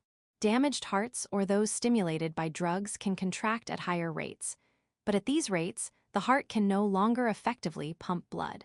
Atrioventricular bundle of His, bundle branches and Purkinje fibers. Arising from the AV node, the atrioventricular bundle, or bundle of His, proceeds through the interventricular septum before dividing into two atrioventricular bundle branches, commonly called the left and right bundle branches. The left bundle branch has two fascicles. The left bundle branch supplies the left ventricle, and the right bundle branch the right ventricle. Since the left ventricle is much larger than the right, the left bundle branch is also considerably larger than the right. Portions of the right bundle branch are found in the moderator band and supply the right papillary muscles. Because of this connection, each papillary muscle receives the impulse at approximately the same time, so they begin to contract simultaneously just prior to the remainder of the myocardial contractile cells of the ventricles. This is believed to allow tension to develop on the chordae tendineae prior to right ventricular contraction. There is no corresponding moderator band on the left. Both bundle branches descend and reach the apex of the heart where they connect with the Purkinje fibers. See Figure 19. 19. Step 4. This passage takes approximately 25 ms.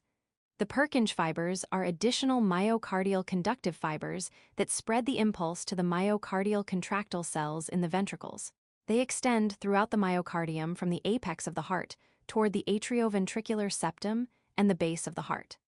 The Purkinje fibers have a fast inherent conduction rate, and the electrical impulse reaches all of the ventricular muscle cells in about 75 ms. See Figure 19.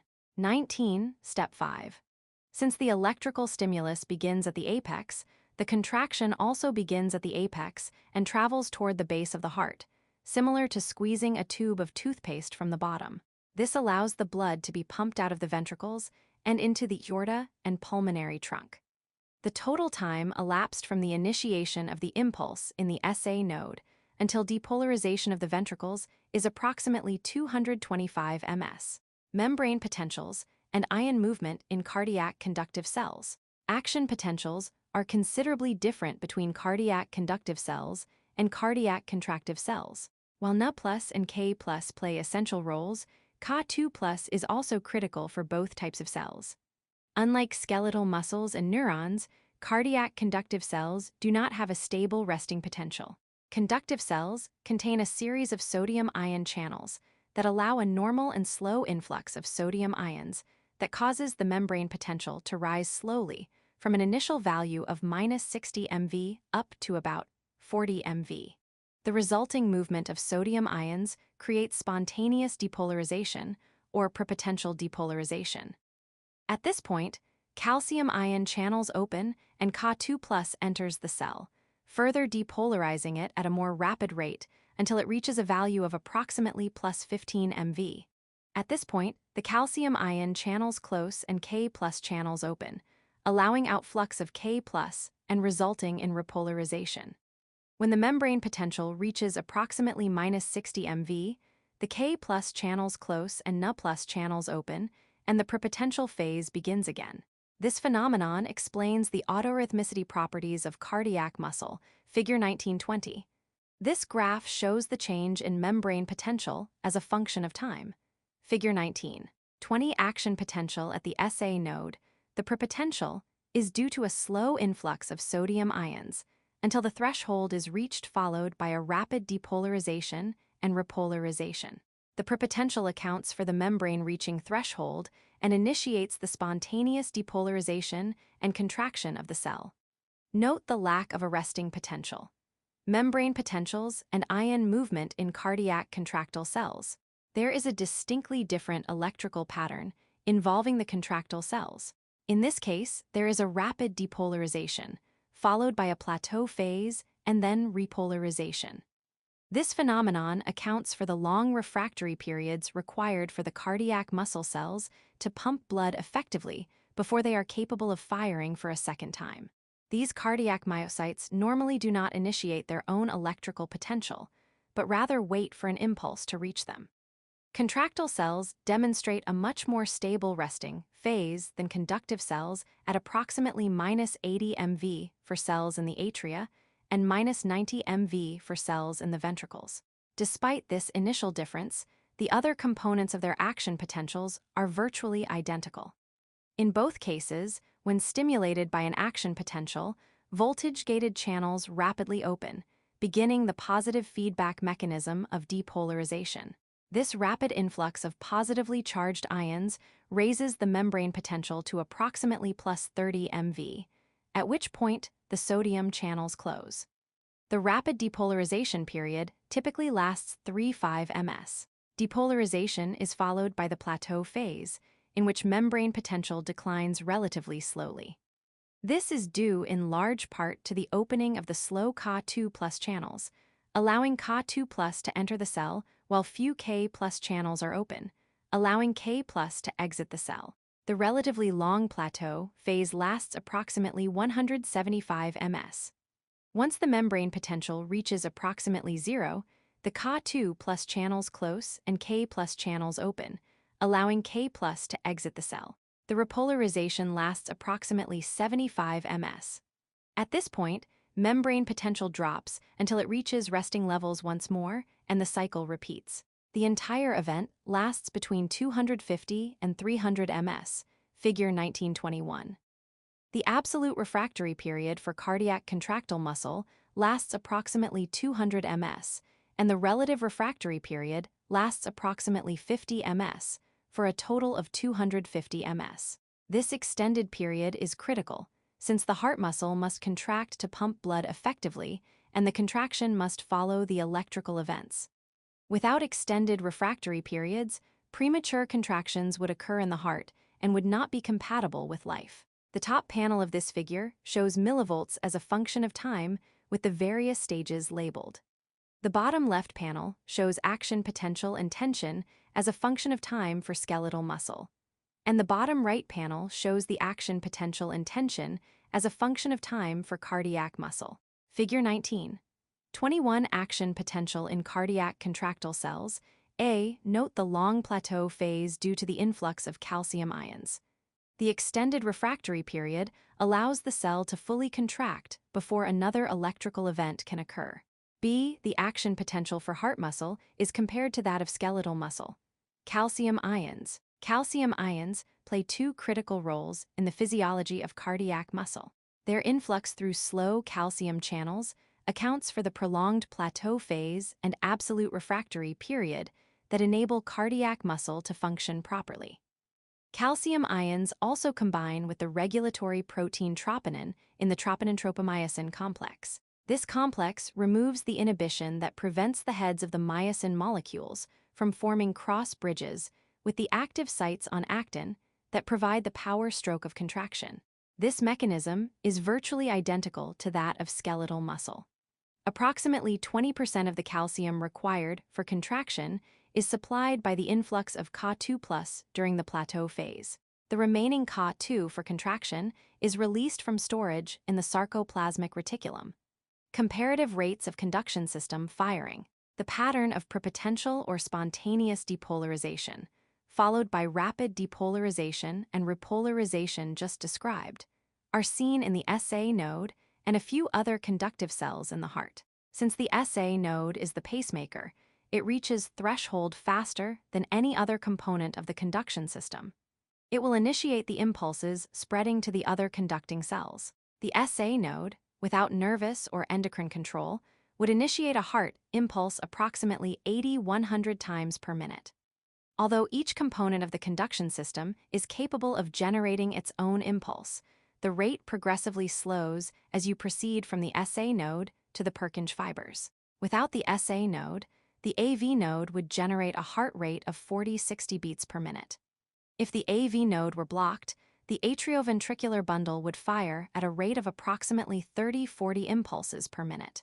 The bundle branches would have an inherent rate of 20-30 impulses per minute, and the Purkinje fibers would fire at 15-20 impulses per minute. While a few exceptionally trained aerobic athletes demonstrate resting heart rates in the range of 30-40 beats per minute, the lowest recorded figure is 28 beats per minute for Miguel Indurain, a cyclist. For most individuals, rates lower than 50 beats per minute would indicate a condition called bradycardia. Depending upon the specific individual, as rates fall much below this level, the heart would be unable to maintain adequate flow of blood to vital tissues, initially resulting in decreasing loss of function across the systems, unconsciousness, and ultimately death. Electrocardiogram. By careful placement of surface electrodes on the body, it is possible to record the complex, compound electrical signal of the heart. This tracing of the electrical signal is the electrocardiogram, ECG, also commonly abbreviated EKG, K coming cardiology, from the German term for cardiology. Careful analysis of the ECG reveals a detailed picture of both normal and abnormal heart function, and is an indispensable clinical diagnostic tool. The standard electrocardiograph, the instrument that generates an ECG, uses 3, 5, or 12 leads. The greater the number of leads an electrocardiograph uses, the more information the ECG provides. The term lead may be used to refer to the cable from the electrode to the electrical recorder, but it typically describes the voltage difference between two of the electrodes. The 12-lead electrocardiograph uses 10 electrodes placed in standard locations on the patient's skin, figure 19. 22. In continuous ambulatory electrocardiographs, the patient wears a small, portable, battery-operated device known as a Holter monitor, or simply a Holter, that continuously monitors heart electrical activity, typically for a period of 24 hours during the patient's normal routine. This diagram shows the points where electrodes are placed on the body for an ECG. Figure 19. 22 standard placement of ECG leads in a 12-lead ECG, 6 electrodes are placed on the chest, and 4 electrodes are placed on the limbs. A normal ECG tracing is presented in Figure 1923. Each component, segment, and interval is labeled and corresponds to important electrical events, demonstrating the relationship between these events and contraction in the heart. There are 5 prominent points on the ECG: the P wave, the QRS complex, and the T wave. The small P wave represents the depolarization of the atria. the atria begin contracting approximately 25 ms after the start of the P wave. The large QRS complex represents the depolarization of the ventricles, which requires a much stronger electrical signal because of the larger size of the ventricular cardiac muscle. The ventricles begin to contract as the QRS reaches the peak of the R wave. Lastly, the T wave represents the repolarization of the ventricles. The repolarization of the atria occurs during the QRS complex, which masks it on an ECG. The major segments and intervals of an ECG tracing are indicated in Figure 1923. Segments are defined as the regions between two waves. Intervals include one segment plus one or more waves. For example, the PR segment begins at the end of the P wave and ends at the beginning of the QRS complex. The PR interval starts at the beginning of the P wave and ends with the beginning of the QRS complex. The PR interval is more clinically relevant as it measures the duration from the beginning of atrial depolarization, the P wave, to the initiation of the QRS complex. Since the Q wave may be difficult to view in some tracings, the measurement is often extended to the R that is more easily visible. Should there be a delay in passage of the impulse from the SA node to the AV node, it would be visible in the PR interval. Figure 19.24 correlates events of heart contraction to the corresponding segments and intervals of an ECG. Interactive link. Visit this site for a more detailed analysis of ECGs. This figure shows a graph of millivolts over time and the heart cycles during an ECG. Figure 19.23 electrocardiogram, a normal tracing shows the P wave, QRS complex, and T wave. Also indicated are the PR, QT, QRS, and SD intervals, plus the PR and SD segments. This diagram shows the different stages of heart contraction and relaxation along with the stages in the QT cycle. Figure 19.24 ECG tracing, correlated to the cardiac cycle. This diagram correlates an ECG tracing with the electrical and mechanical events of a heart contraction. Each segment of an ECG tracing corresponds to one event in the cardiac cycle. Everyday connection. ECG abnormalities. Occasionally, an area of the heart other than the SA node will initiate an impulse that will be followed by a premature contraction.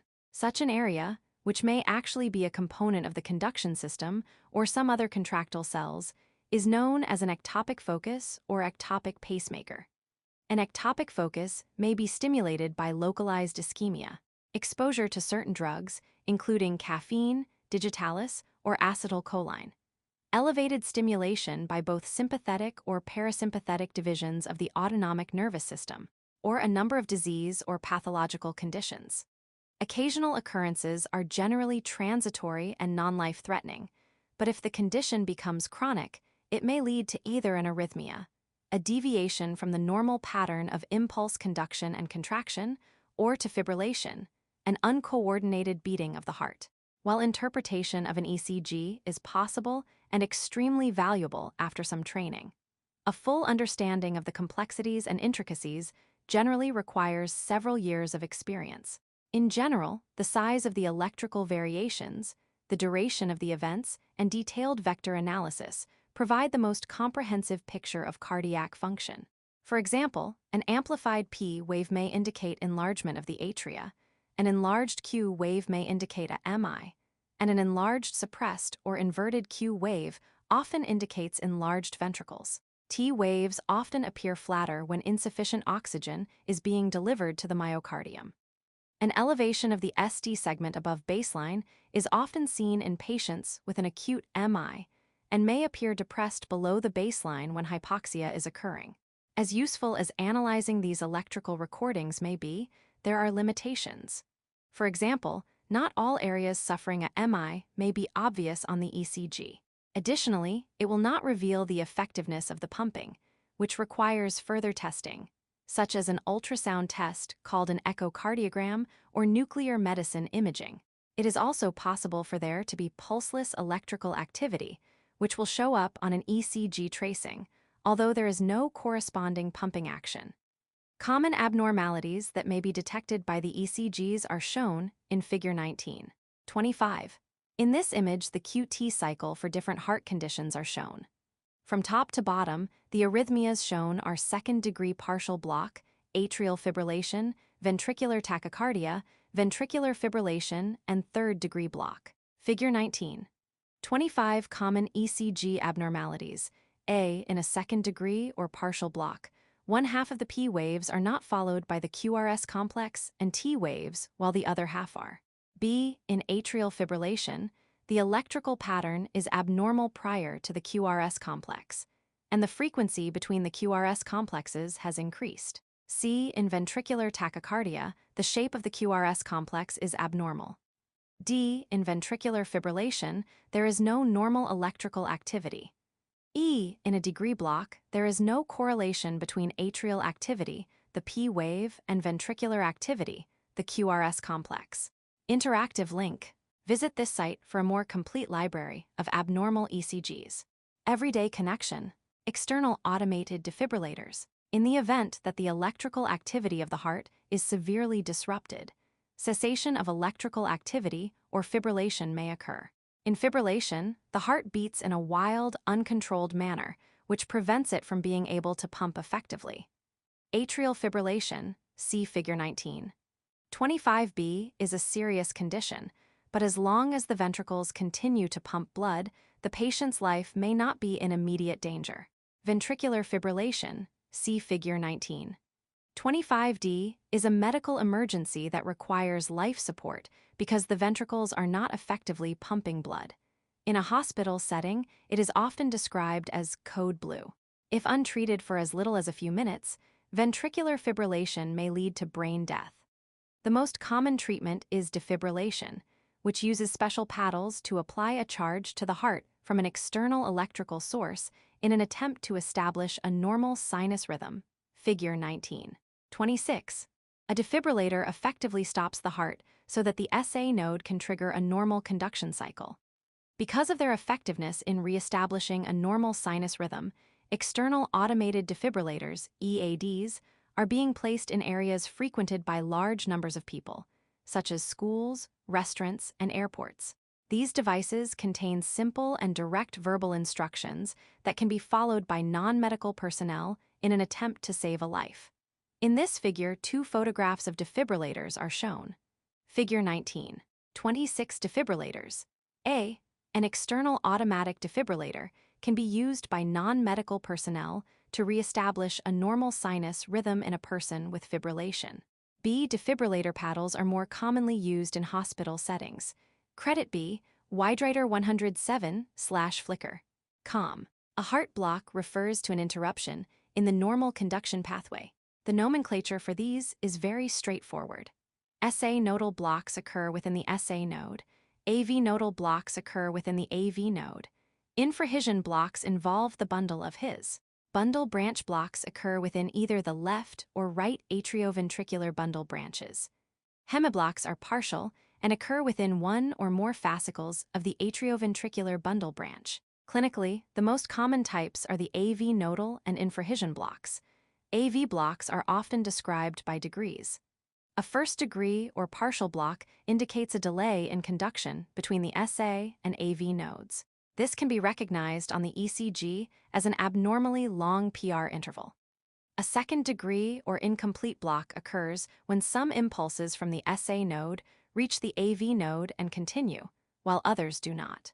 In this instance, the ECG would reveal some P waves not followed by a QRS complex, while others would appear normal.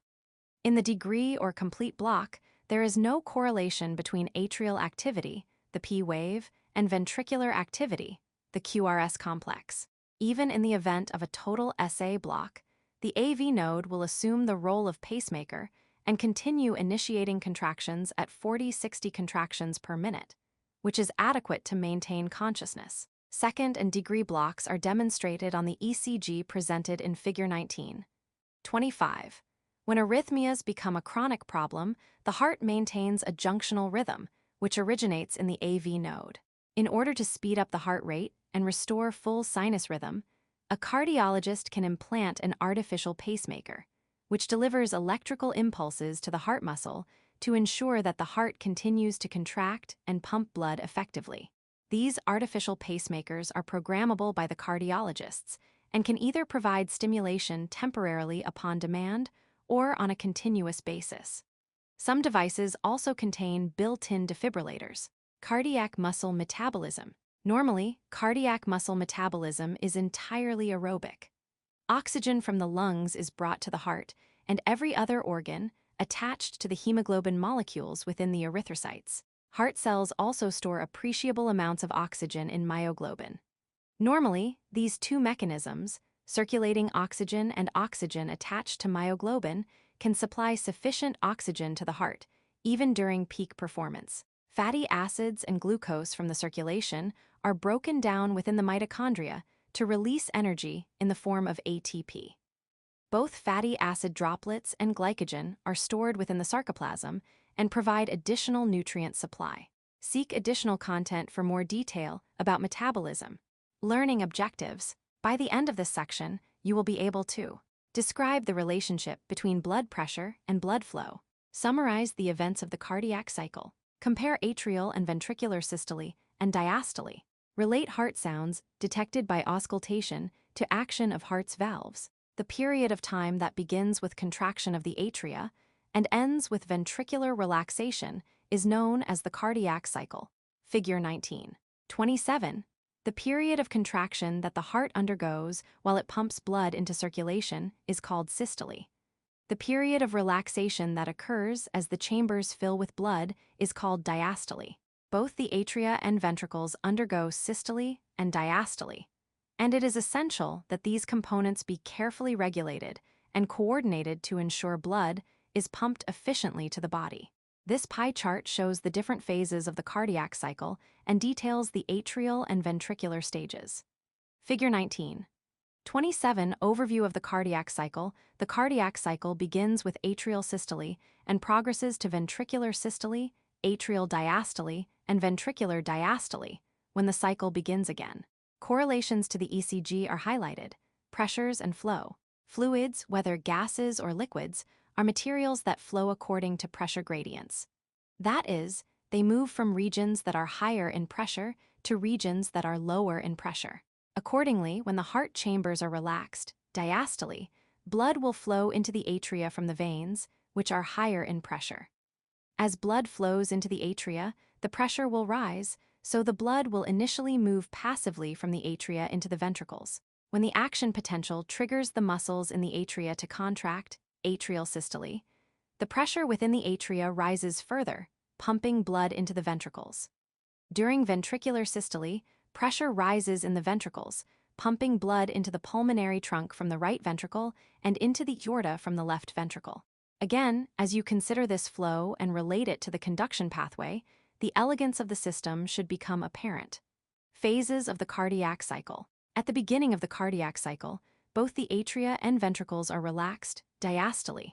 Blood is flowing into the right atrium from the superior and inferior vena cava and the coronary sinus.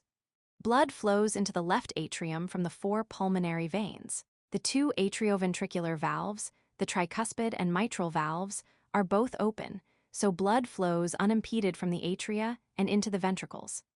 Approximately 70–80% of ventricular filling occurs by this method. The two semilunar valves, the pulmonary and aortic valves, are closed, preventing backflow of blood into the right and left ventricles from the pulmonary trunk on the right and the aorta on the left. Atrial systole and diastole. Contraction of the atria follows depolarization, represented by the P wave of the ECG. As the atrial muscles contract from the superior portion of the atria toward the atrioventricular septum, pressure rises within the atria and blood is pumped into the ventricles through the open atrioventricular, tricuspid, and mitral or bicuspid valves. At the start of atrial systole, the ventricles are normally filled with approximately 70–80% of their capacity due to inflow during diastole. Atrial contraction, also referred to as the atrial kick, contributes the remaining 20–30% of filling. See Figure 19. 27. Atrial systole lasts approximately 100 ms and ends prior to ventricular systole, as the atrial muscle returns to diastole and blood flow into the atria resumes. Ventricular systole. Ventricular systole, see Figure 19. 27, follows the depolarization of the ventricles and is represented by the QRS complex in the ECG. It may be conveniently divided into two phases, lasting a total of 270 ms. At the end of atrial systole, and just prior to ventricular contraction, the ventricles contain approximately 130 ml blood in a resting adult in a standing position. This volume is known as the end diastolic volume, EDV, or preload. Initially, as the muscles in the ventricle contract, the pressure of the blood within the chamber rises, but it is not yet high enough to open the semilunar, pulmonary, and aortic valves and be ejected from the heart. However, blood pressure quickly rises above that of the atria that are now relaxed and in diastole. This increase in pressure causes blood to flow back toward the atria, closing the tricuspid and mitral valves. Since blood is not being ejected from the ventricles at this early stage, the volume of blood within the chamber remains constant. Consequently, this initial phase of ventricular systole is known as isovolumic contraction, also called isovolumetric contraction. See Figure 19. 27. In the second phase of ventricular systole, the ventricular ejection phase, the contraction of the ventricular muscle has raised the pressure within the ventricle to the point that it is greater than the pressures in the pulmonary trunk and the aorta. Blood is pumped from the heart, pushing open the pulmonary and aortic semilunar valves. Pressure generated by the left ventricle will be appreciably greater than the pressure generated by the right ventricle, since the existing pressure in the aorta will be so much higher. Nevertheless, both ventricles pump the same amount of blood. This quantity is referred to as stroke volume. Stroke volume will normally be in the range of 70–80 ml, since ventricular systole began with an EDV of approximately 130 ml of blood. This means that there is still 50–60 ml of blood remaining in the ventricle following contraction. This volume of blood is known as the end systolic volume, ESV. Ventricular diastole, ventricular relaxation, or diastole, follows repolarization of the ventricles and is represented by the T wave of the ECG. It too is divided into two distinct phases and lasts approximately 430 ms. During the early phase of ventricular diastole, as the ventricular muscle relaxes, pressure on the remaining blood within the ventricle begins to fall. When pressure within the ventricles drops below pressure in both the pulmonary trunk and aorta, blood flows back toward the heart, producing the dicrotic notch small dip seen in blood pressure tracings. The semilunar valves close to prevent backflow into the heart. Since the atrioventricular valves remain closed at this point, there is no change in the volume of blood in the ventricle. So the early phase of ventricular diastole is called the isovolumic ventricular relaxation phase, also called isovolumetric ventricular relaxation phase. See Figure 19. 27. In the second phase of ventricular diastole, called late ventricular diastole, as the ventricular muscle relaxes, pressure on the blood within the ventricles drops even further. Eventually, it drops below the pressure in the atria. When this occurs, blood flows from the atria into the ventricles, pushing open the tricuspid and mitral valves. As pressure drops within the ventricles, blood flows from the major veins into the relaxed atria and from there into the ventricles. Both chambers are in diastole, the atrioventricular valves are open, and the semilunar valves remain closed. See Figure 19. 27. The cardiac cycle is complete. Figure 19. 28 illustrates the relationship between the cardiac cycle and the ECG. This image shows the correlation between the cardiac cycle and the different stages in an electrocardiogram. Figure 19. 28 relationship between the cardiac cycle and ECG. Initially, both the atria and ventricles are relaxed, diastole.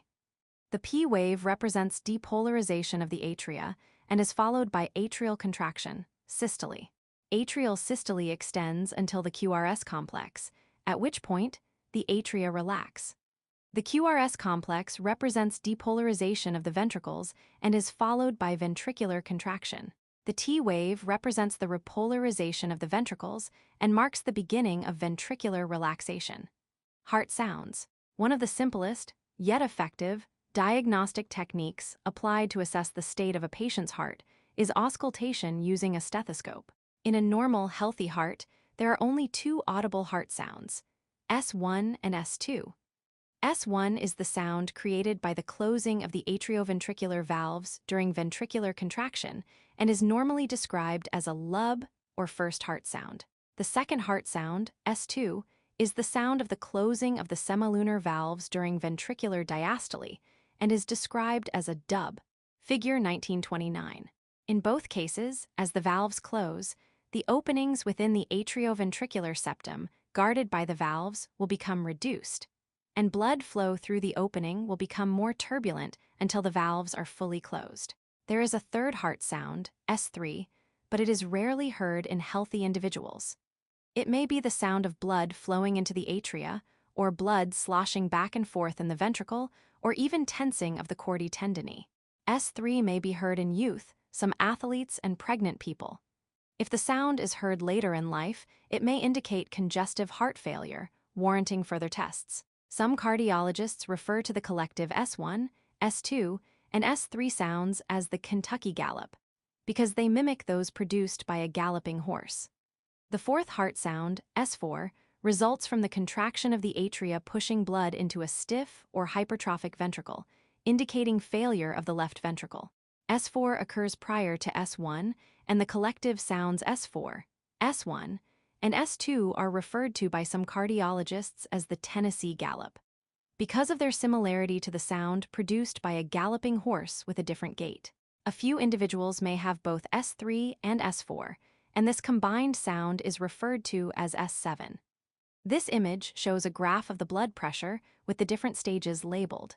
Under the graph, a line shows the different sounds made by the beating heart. Figure 19.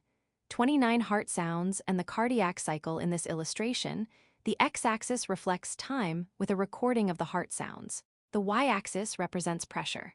The term murmur is used to describe an unusual sound coming from the heart that is caused by the turbulent flow of blood. Murmurs are graded on a scale of 1 to 6, with 1 being the most common, the most difficult sound to detect, and the least serious. The most severe is a 6. Phonocardiograms or auscultograms can be used to record both normal and abnormal sounds using specialized electronic stethoscopes. During auscultation, it is common practice for the clinician to ask the patient to breathe deeply. This procedure not only allows for listening to airflow, but it may also amplify heart murmurs. Inhalation increases blood flow into the right side of the heart and may increase the amplitude of right-sided heart murmurs. Expiration partially restricts blood flow into the left side of the heart and may amplify left-sided heart murmurs. Figure 19. 30 indicates proper placement of the bell of the stethoscope to facilitate auscultation. This image shows the points on the human chest where the stethoscope can be placed to hear the heartbeat. Figure 19. 30 stethoscope placement for auscultation. Proper placement of the bell of the stethoscope facilitates auscultation. At each of the 4 locations on the chest, a different valve can be heard.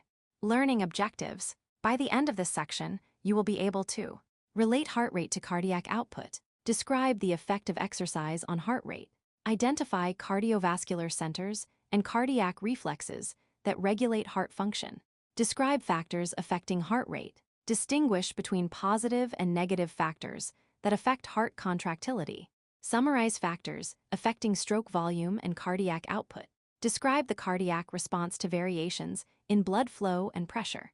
The autorhythmicity inherent in cardiac cells keeps the heart beating at a regular pace. However, the heart is regulated by and responds to outside influences as well. Neural and endocrine controls are vital to the regulation of cardiac function. In addition, the heart is sensitive to several environmental factors, including electrolytes. Resting cardiac output.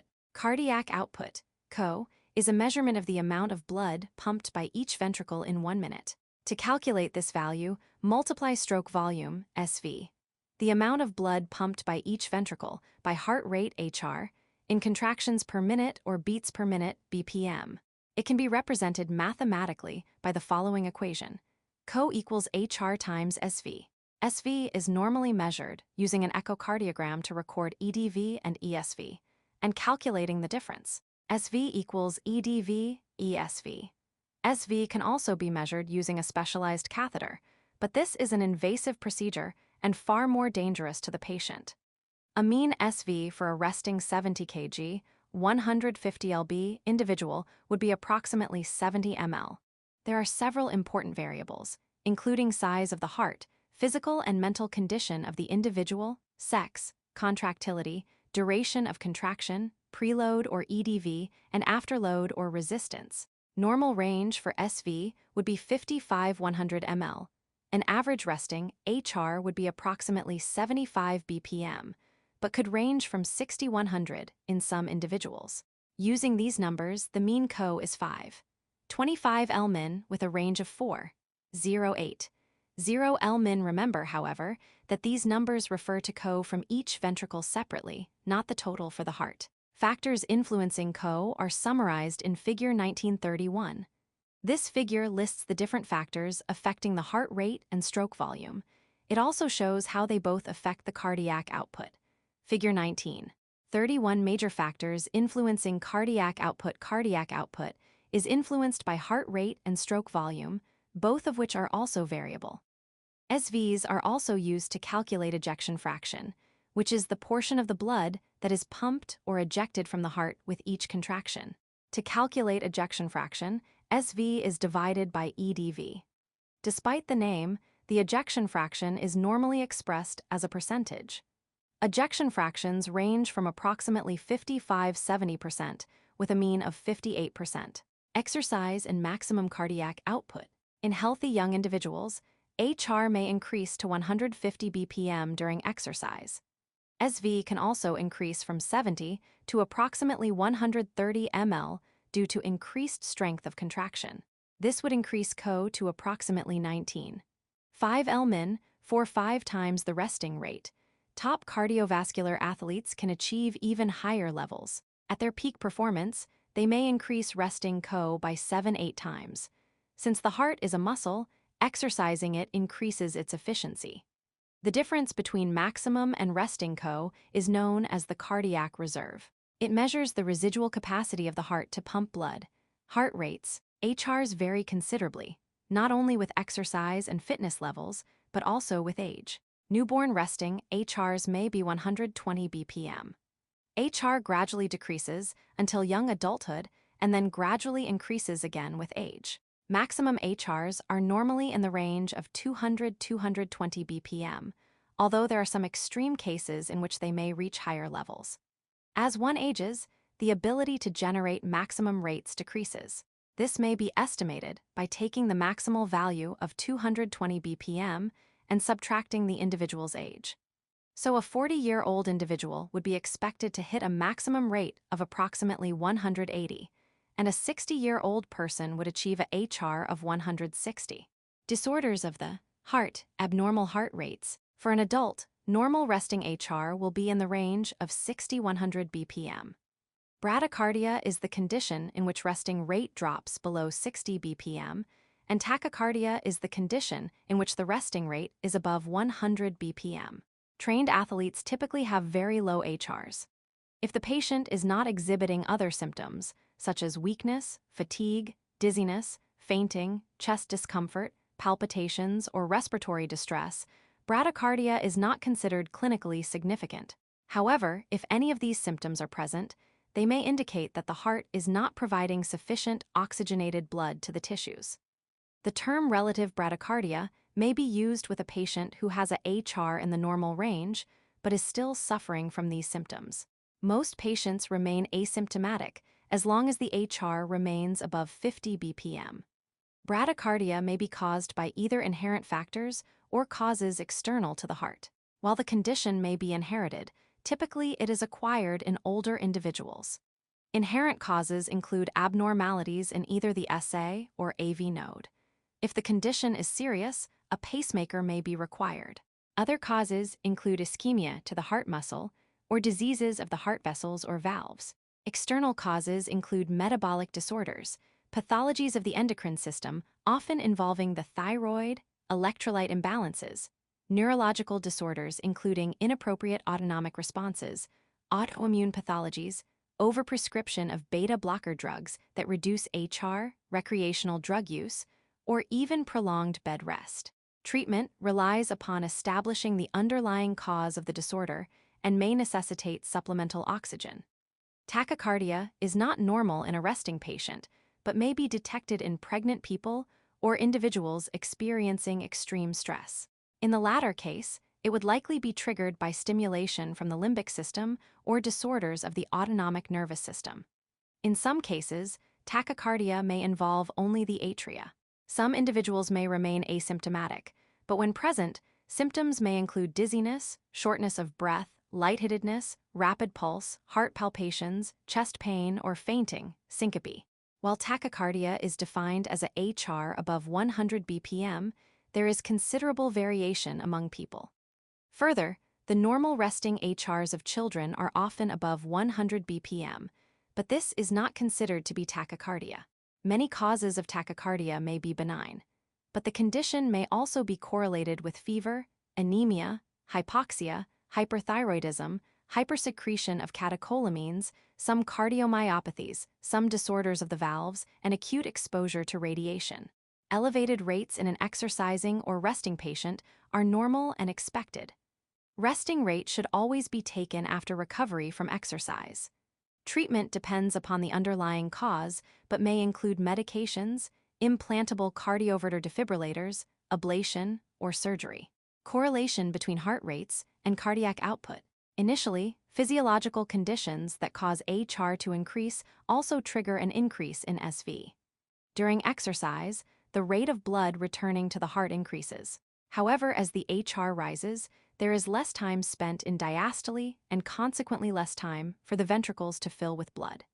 Even though there is less filling time, SV will initially remain high. However, as HR continues to increase, SV gradually decreases due to decreased filling time. CO will initially stabilize as the increasing HR compensates for the decreasing SV, but at very high rates, CO will eventually decrease as increasing rates are no longer able to compensate for the decreasing SV. Consider this phenomenon in a healthy young individual. Initially, as HR increases from resting to approximately 120 bpm, CO will rise. As HR increases from 120 to 160 bpm, CO remains stable, since the increase in rate is offset by decreasing ventricular filling time and, consequently, SV. As HR continues to rise above 160 bpm, CO actually decreases as SV falls faster than HR increases. So although aerobic exercises are critical to maintain the health of the heart, individuals are cautioned to monitor their HR to ensure they stay within the target heart rate range of between 120 and 160 bpm, so CO is maintained. The target HR is loosely defined as the range in which both the heart and lungs receive the maximum benefit from the aerobic workout, and is dependent upon age. Cardiovascular centers. Nervous control over HR is centralized within the two paired cardiovascular centers of the medulla oblongata, figure 19. 32. The cardioaccelerator regions stimulate activity via sympathetic stimulation of the cardioaccelerator nerves, and the cardioinhibitory centers decrease heart activity via parasympathetic stimulation as one component of the vagus nerve. Cranial nerve X. During rest, both centers provide slight stimulation to the heart, contributing to autonomic tone. This is a similar concept to tone in skeletal muscles. Normally, vagal stimulation predominates as, left unregulated, the SA node would initiate a sinus rhythm of approximately 100 bpm. Both sympathetic and parasympathetic stimulations flow through a paired complex network of nerve fibers known as the cardiac plexus near the base of the heart. The cardioaccelerator center also sends additional fibers, forming the cardiac nerves via sympathetic ganglia. The cervical ganglia plus superior thoracic ganglia T1, T4 to both the SA and AV nodes, plus additional fibers to the atria and ventricles. The ventricles are more richly innervated by sympathetic fibers than parasympathetic fibers. Sympathetic stimulation causes the release of the neurotransmitter norepinephrine, NE, at the neuromuscular junction of the cardiac nerves. NE shortens the repolarization period, thus speeding the rate of depolarization and contraction, which results in an increase in HR. It opens chemical or ligand-gated sodium and calcium ion channels, allowing an influx of positively charged ions. Ne binds to the beta-1 receptor. Some cardiac medications, for example, beta blockers, work by blocking these receptors, thereby slowing HR and are one possible treatment for hypertension. Overprescription of these drugs may lead to bradycardia and even stoppage of the heart. This figure shows the brain and the nerves connecting the brain to the heart. Figure 19.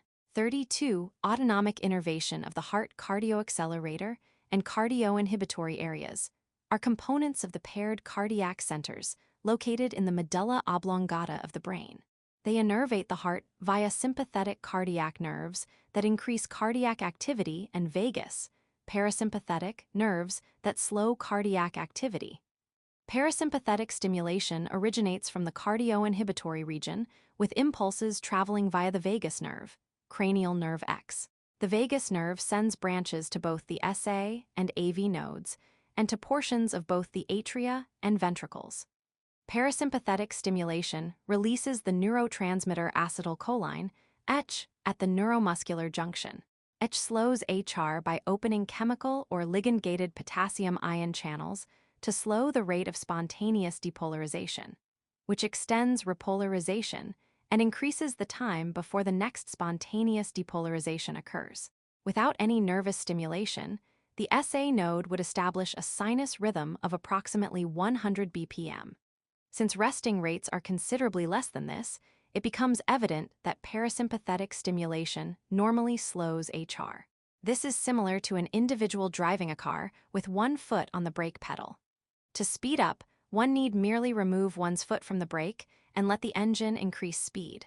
In the case of the heart, decreasing parasympathetic stimulation decreases the release of ECH, which allows HR to increase up to approximately 100 BPM. Any increases beyond this rate would require sympathetic stimulation. Figure 19. 33 illustrates the effects of parasympathetic and sympathetic stimulation on the normal sinus rhythm. This figure shows 3 graphs. The top panel shows the normal or resting potential with time. The middle panel shows membrane potential with time in a parasympathetic stimulation where the heart rate is decreased. The bottom panel shows membrane potential with time in a sympathetic stimulation with increased heart rate. Figure 19. 33 effects of parasympathetic and sympathetic stimulation on normal sinus rhythm. The wave of depolarization in a normal sinus rhythm shows a stable resting HR. Following parasympathetic stimulation, HR slows. Following sympathetic stimulation, HR increases.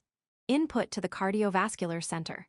The cardiovascular center receives input from a series of visceral receptors, with impulses traveling through visceral sensory fibers within the vagus and sympathetic nerves via the cardiac plexus.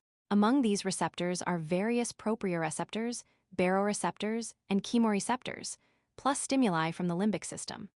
Collectively, these inputs normally enable the cardiovascular centers to regulate heart function precisely, a process known as cardiac reflexes.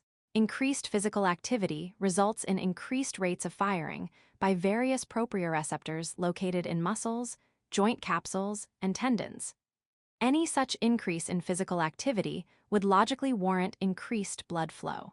The cardiac centers monitor these increased rates of firing and suppress parasympathetic stimulation and increase sympathetic stimulation as needed in order to increase blood flow. Similarly, baroreceptors are stretch receptors located in the aortic sinus, carotid bodies, the vena cava, and other locations, including pulmonary vessels and the right side of the heart itself. Rates of firing from the baroreceptors represent blood pressure, level of physical activity, and the relative distribution of blood. The cardiac centers monitor baroreceptor firing to maintain cardiac homeostasis, a mechanism called the baroreceptor reflex. With increased pressure and stretch, the rate of baroreceptor firing increases, and the cardiac centers decrease sympathetic stimulation and increase parasympathetic stimulation. As pressure and stretch decrease, the rate of baroreceptor firing decreases, and the cardiac centers increase sympathetic stimulation and decrease parasympathetic stimulation. There is a similar reflex, called the atrial reflex or Bainbridge reflex, associated with varying rates of blood flow to the atria. Increased venous return stretches the walls of the atria where specialized baroreceptors are located. However, as the atrial baroreceptors increase their rate of firing, and as they stretch due to the increased blood pressure, the cardiac center responds by increasing sympathetic stimulation and inhibiting parasympathetic stimulation to increase HR. The opposite is also true. Increased metabolic byproducts associated with increased activity, such as carbon dioxide, hydrogen ions, and lactic acid, plus falling oxygen levels, are detected by a suite of chemoreceptors innervated by the glossopharyngeal and vagus nerves. These chemoreceptors provide feedback to the cardiovascular centers about the need for increased or decreased blood flow, based on the relative levels of these substances. The limbic system can also significantly impact HR related to emotional state. During periods of stress, it is not unusual to identify higher than normal HRs, often accompanied by a surge in the stress hormone cortisol. Individuals experiencing extreme anxiety may manifest panic attacks with symptoms that resemble those of heart attacks. These events are typically transient and treatable. Meditation techniques have been developed to ease anxiety and have been shown to lower HR effectively. Doing simple deep and slow breathing exercises with one's eyes closed can also significantly reduce this anxiety and HR. Disorders of the heart, broken heart syndrome, extreme stress from such life events as the death of a loved one, an emotional breakup, loss of income, or foreclosure of a home may lead to a condition commonly referred to as broken heart syndrome. This condition may also be called Takotsubo cardiomyopathy, transient apical ballooning syndrome, apical ballooning cardiomyopathy, stress-induced cardiomyopathy, Gebrechins's syndrome, and stress cardiomyopathy. The recognized effects on the heart include congestive heart failure due to a profound weakening of the myocardium not related to lack of oxygen. This may lead to acute heart failure, lethal arrhythmias, or even the rupture of a ventricle. The exact etiology is not known, but several factors have been suggested, including transient vasospasm, dysfunction of the cardiac capillaries, or thickening of the myocardium, particularly in the left ventricle, that may lead to the critical circulation of blood to this region. While many patients survive the initial acute event with treatment to restore normal function, there is a strong correlation with death. Careful statistical analysis by the Jop Sprio and Iqbal Oadali of Bayes Business School in London revealed that within 1 year of the death of a loved one, women are more than twice as likely to die, and men are 6 times as likely to die as would otherwise be expected. The same study indicated that longer relationships also had a greater incidence of a person dying soon after the death of their spouse. Other factors influencing heart rate. Using a combination of autorhythmicity and innervation, the cardiovascular center is able to provide relatively precise control over HR. However, there are a number of other factors that have an impact on HR as well, including epinephrine, NE, and thyroid hormones, levels of various ions including calcium, potassium, and sodium, body temperature, hypoxia, and pH balance, Table 19.1 and Table 19.2. After reading this section, the importance of maintaining homeostasis should become even more apparent. Major factors increasing heart rate and force of contraction. Factor effect, cardioaccelerator nerves, release of norepinephrine by cardioaccelerator nerves. Proprioreceptors increased firing rates of proprioreceptors, e.g. during exercise. Chemoreceptors, sensing decreased levels of O2 or increased levels of H+. CO2 and lactic acid. Baroreceptors decreased firing rates of baroreceptors, indicating falling blood volume pressure. Limbic system, anticipation of physical exercise or strong emotions by the limbic system. Catecholamines decreased epinephrine and norepinephrine release by the adrenal glands. Thyroid hormones increase T3 and T4 in the blood, released by thyroid. Calcium increase in calcium ions in the blood. Potassium decrease in potassium ions in the blood. Sodium decrease in sodium ions in the blood. Body temperature increase in body temperature. Nicotine and caffeine presence of nicotine, caffeine or other stimulants. Table 19.1. Factors decreasing heart rate and force of contraction. Factor effect, cardioinhibitor nerves, vagus, release of acetylcholine by cardioinhibitor nerves. Proprioceptors decreased firing rates of proprioceptors, e.g. during rest, chemoreceptors, sensing increased levels of O2 or decreased levels of H+, CO2 and lactic acid. Baroreceptors increased firing rates of baroreceptors, indicating rising blood volume pressure. Limbic system, anticipation of relaxation by the limbic system. Catecholamines decreased epinephrine and norepinephrine release by the adrenal glands. Thyroid hormones decreased T3 and T4 in the blood, released by thyroid. Calcium decrease in calcium ions in the blood. Potassium increase in potassium ions in the blood. Sodium increase in sodium ions in the blood. Body temperature decrease in body temperature. Opiates and tranquilizers presence of opiates, heroin, tranquilizers, or other depressants. Table 19. 2. Epinephrine and norepinephrine. The catecholamines, epinephrine and NE, secreted by the adrenal medulla form one component of the extended fight-or-flight mechanism. The other component is sympathetic stimulation. Epinephrine and NE have similar effects, binding to the beta-1 receptors and opening sodium and calcium ion chemical or ligand-gated channels. The rate of depolarization is increased by this additional influx of positively charged ions, so the threshold is reached more quickly and the period of repolarization is shortened. However, massive releases of these hormones coupled with sympathetic stimulation may actually lead to arrhythmias. There is no parasympathetic stimulation to the adrenal medulla. Thyroid hormones. In general, increased levels of thyroid hormone, or thyroxine, increase cardiac rate and contractility.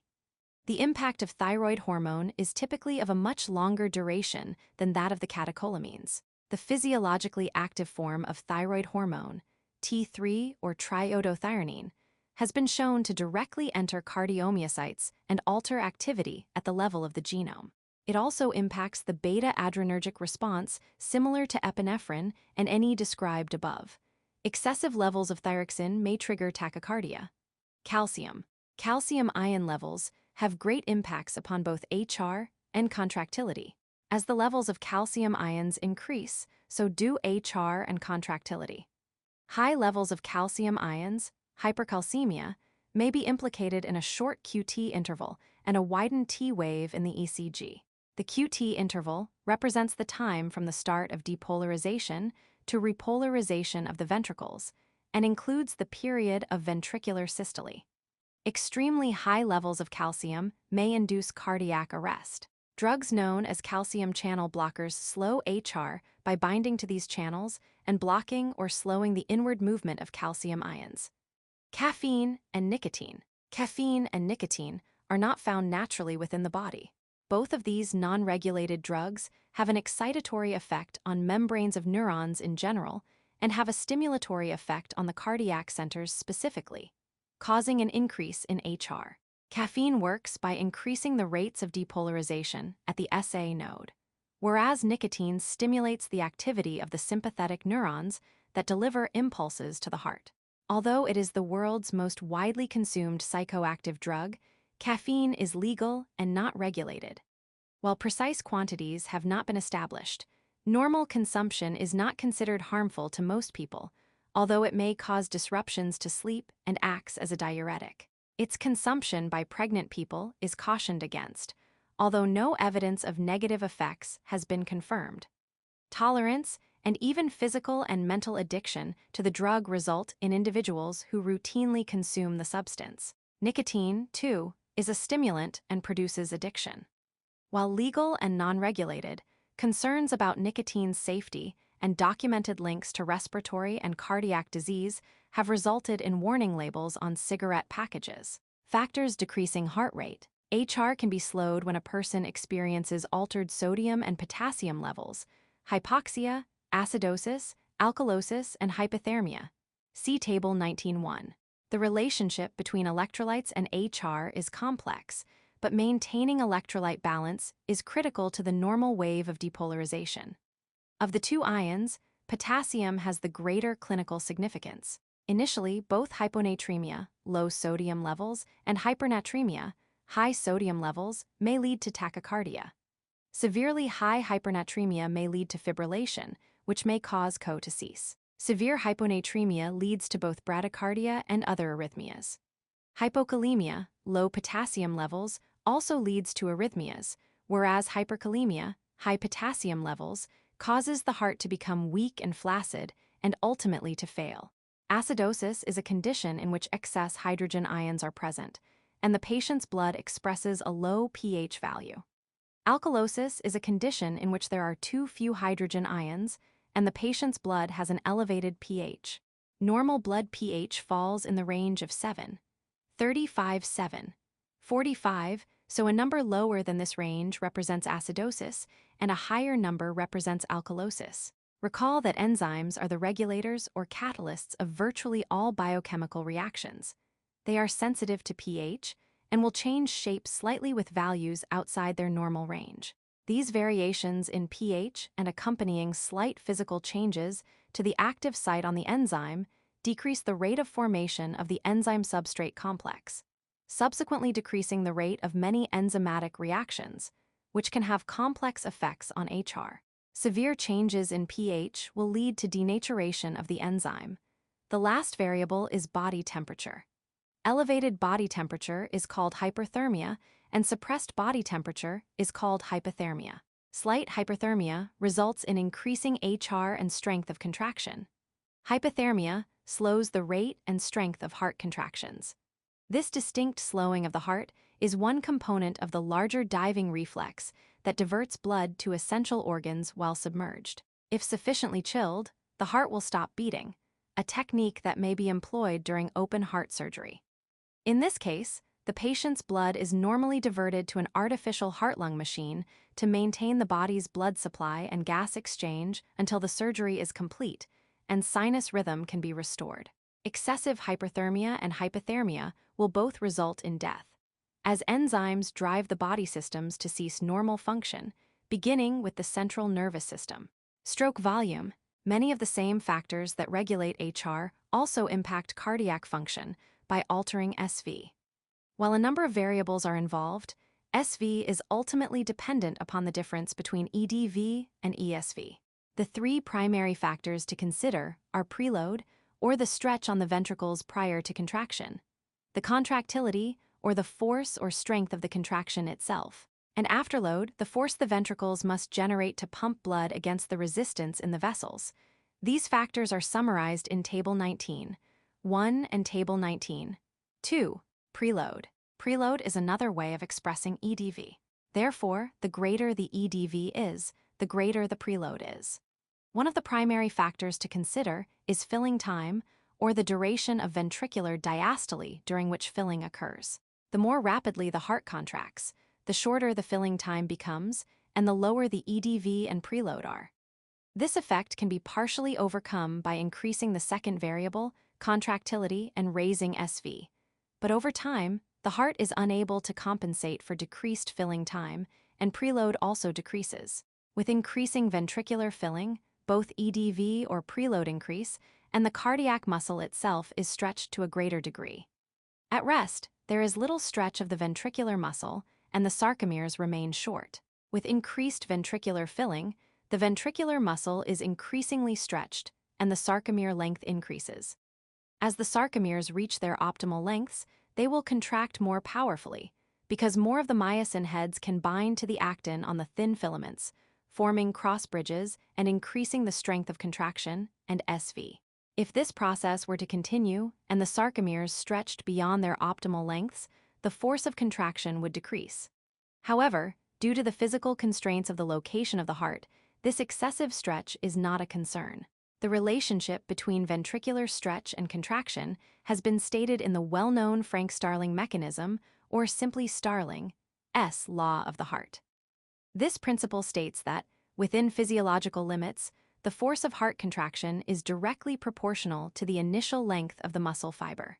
This means that the greater the stretch of the ventricular muscle, within limits, the more powerful the contraction is, which in turn increases SV. Therefore, by increasing preload, you increase the second variable, contractility. Otto Frank, 1865–1944, was a German physiologist. Among his many published works are detailed studies of this important heart relationship.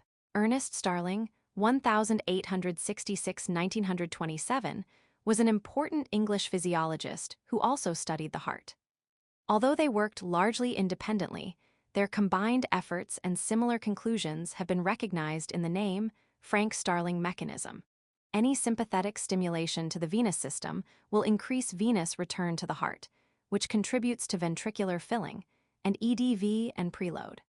While much of the ventricular filling occurs while both atria and ventricles are in diastole, the contraction of the atria, the atrial kick, plays a crucial role by providing the last 20–30% of ventricular filling.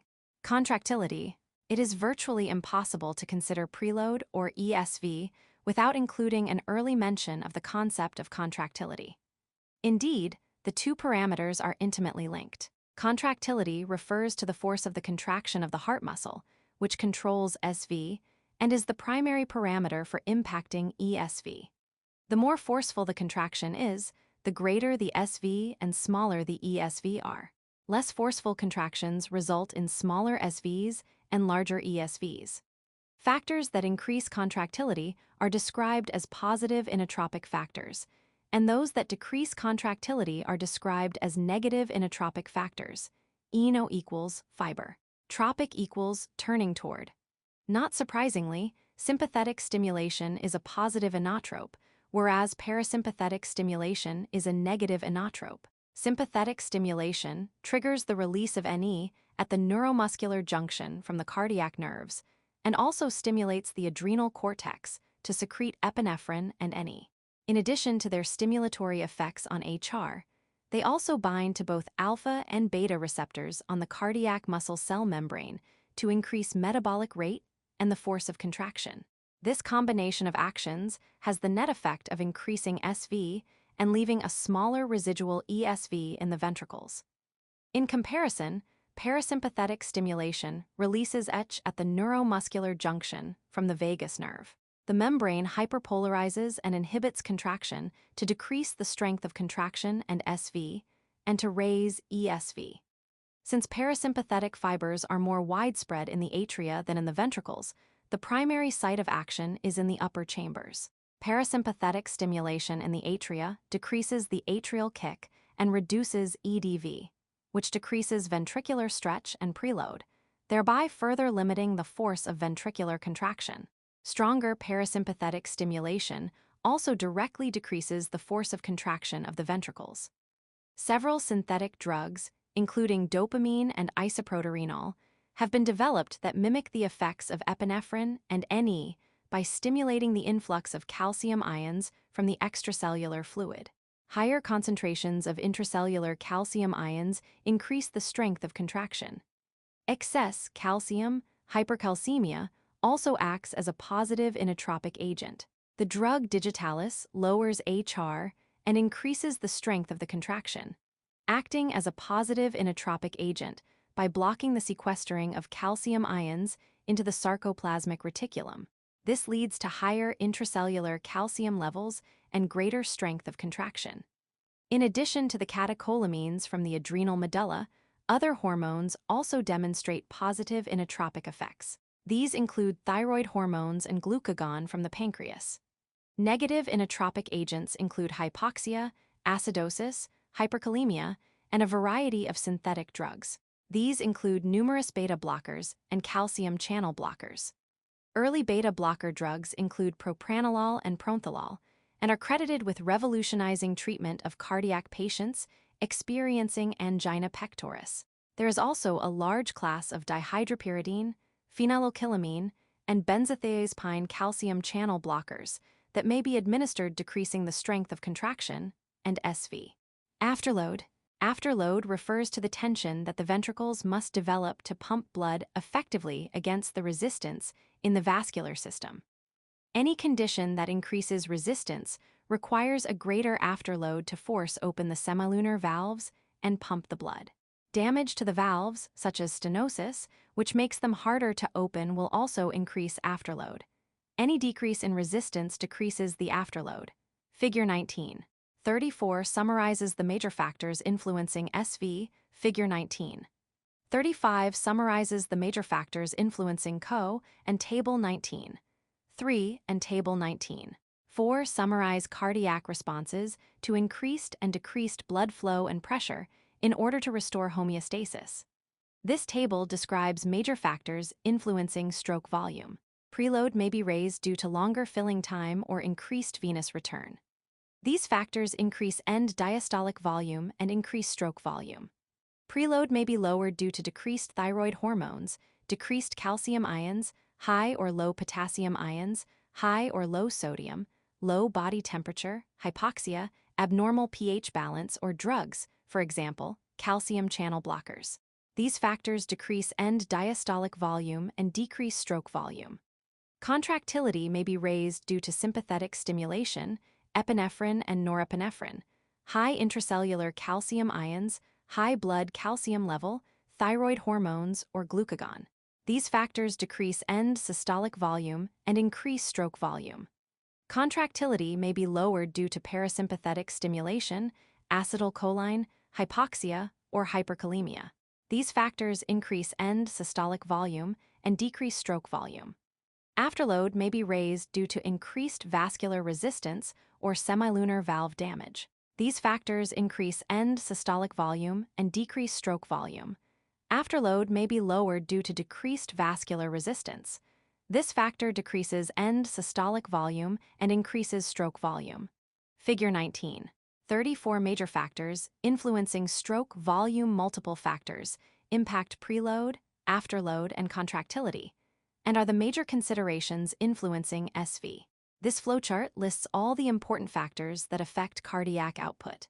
Figure 19.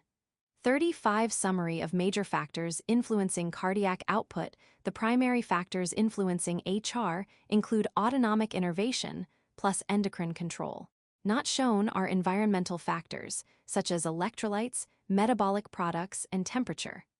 The primary factors controlling SV include preload, contractility, and afterload.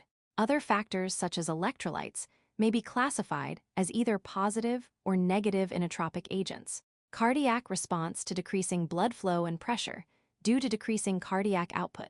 Baroreceptors, aorta, carotid arteries, vena cava, and atria, chemoreceptors, both central nervous system and in proximity to baroreceptors, sensitive to decreasing stretch, decreasing O2, and increasing CO2, H+. And lactic acid, target parasympathetic stimulation, suppressed sympathetic stimulation increased. Response of heart increasing heart rate, and increasing stroke volume, increasing heart rate, and increasing stroke volume. Overall effect increasing blood flow and pressure due to increasing cardiac output. Homeostasis restored increasing blood flow and pressure due to increasing cardiac output. Homeostasis restored. Table 19. 3. Cardiac response to increasing blood flow and pressure due to increasing cardiac output. Baroreceptors, aorta, carotid arteries, vena cava, and atria, chemoreceptors, both central nervous system and in proximity to baroreceptors, sensitive to increasing stretch, increasing O2, and decreasing CO2, H+. And lactic acid, target parasympathetic stimulation, increased sympathetic stimulation suppressed. Response of heart decreasing heart rate and decreasing stroke volume, decreasing heart rate, and decreasing stroke volume. Overall effect decreasing blood flow and pressure due to decreasing cardiac output. Homeostasis restored decreasing blood flow and pressure due to decreasing cardiac output. Homeostasis restored. Table 19. 4. Learning objectives. By the end of this section, you will be able to describe the embryological development of heart structures, identify 5 regions of the fetal heart, relate fetal heart structures to adult counterparts. The human heart is the first functional organ to develop. It begins beating and pumping blood around day 21 or 22, a mere 3 weeks after fertilization. This emphasizes the critical nature of the heart in distributing blood through the vessels and the vital exchange of nutrients, oxygen, and wastes, both to and from the developing baby. The critical early development of the heart is reflected by the prominent heart bulge that appears on the anterior surface of the embryo. The heart forms from an embryonic tissue called mesoderm around 18 to 19 days after fertilization. Mesoderm is one of the 3 primary germ layers that differentiates early in development that collectively gives rise to all subsequent tissues and organs. The heart begins to develop near the head of the embryo in a region known as the cardiogenic area. Following chemical signals called factors from the underlying endoderm, another of the 3 primary germ layers, the cardiogenic area begins to form 2 strands called the cardiogenic cords, figure 19:36. As the cardiogenic cords develop, a lumen rapidly develops within them. At this point, they are referred to as endocardial tubes. The 2 tubes migrate together and fuse to form a single primitive heart tube. The primitive heart tube quickly forms 5 distinct regions. From head to tail, these include the truncus arteriosus, bulbus cordis, primitive ventricle, primitive atrium, and the sinus venosus. Initially, all venous blood flows into the sinus venosus, and contractions propel the blood from tail to head or from the sinus venosus to the truncus arteriosus. This is a very different pattern from that of an adult. In the top panel of this figure, the different stages in the development of the heart in the embryo is shown. The bottom panel shows how the heart is partitioned into 4 chambers. Figure 19:36 Development of the human heart. This diagram outlines the embryological development of the human heart during the first 8 weeks and the subsequent formation of the 4 heart chambers. The 5 regions of the primitive heart tube develop into recognizable structures in a fully developed heart. The truncus arteriosus will eventually divide and give rise to the ascending aorta and pulmonary trunk. The bulbus cordis develops into the right ventricle. The primitive ventricle forms the left ventricle. The primitive atrium becomes the anterior portions of both the right and left atria and the 2 auricles. The sinus venosus develops into the posterior portion of the right atrium, the SA node, and the coronary sinus. As the primitive heart tube elongates, it begins to fold within the pericardium, eventually forming an S shape, which places the chambers and major vessels into an alignment similar to the adult heart. This process occurs between days 23 and 28. The remainder of the heart development pattern includes development of septa and valves and remodeling of the actual chambers. Partitioning of the atria and ventricles by the interatrial septum, interventricular septum, and atrioventricular septum is complete by the end of the 5th week, although the fetal blood shunts remain until birth or shortly after. The atrioventricular valves form between weeks 5 and 8, and the semilunar valves form between weeks 5 and 9.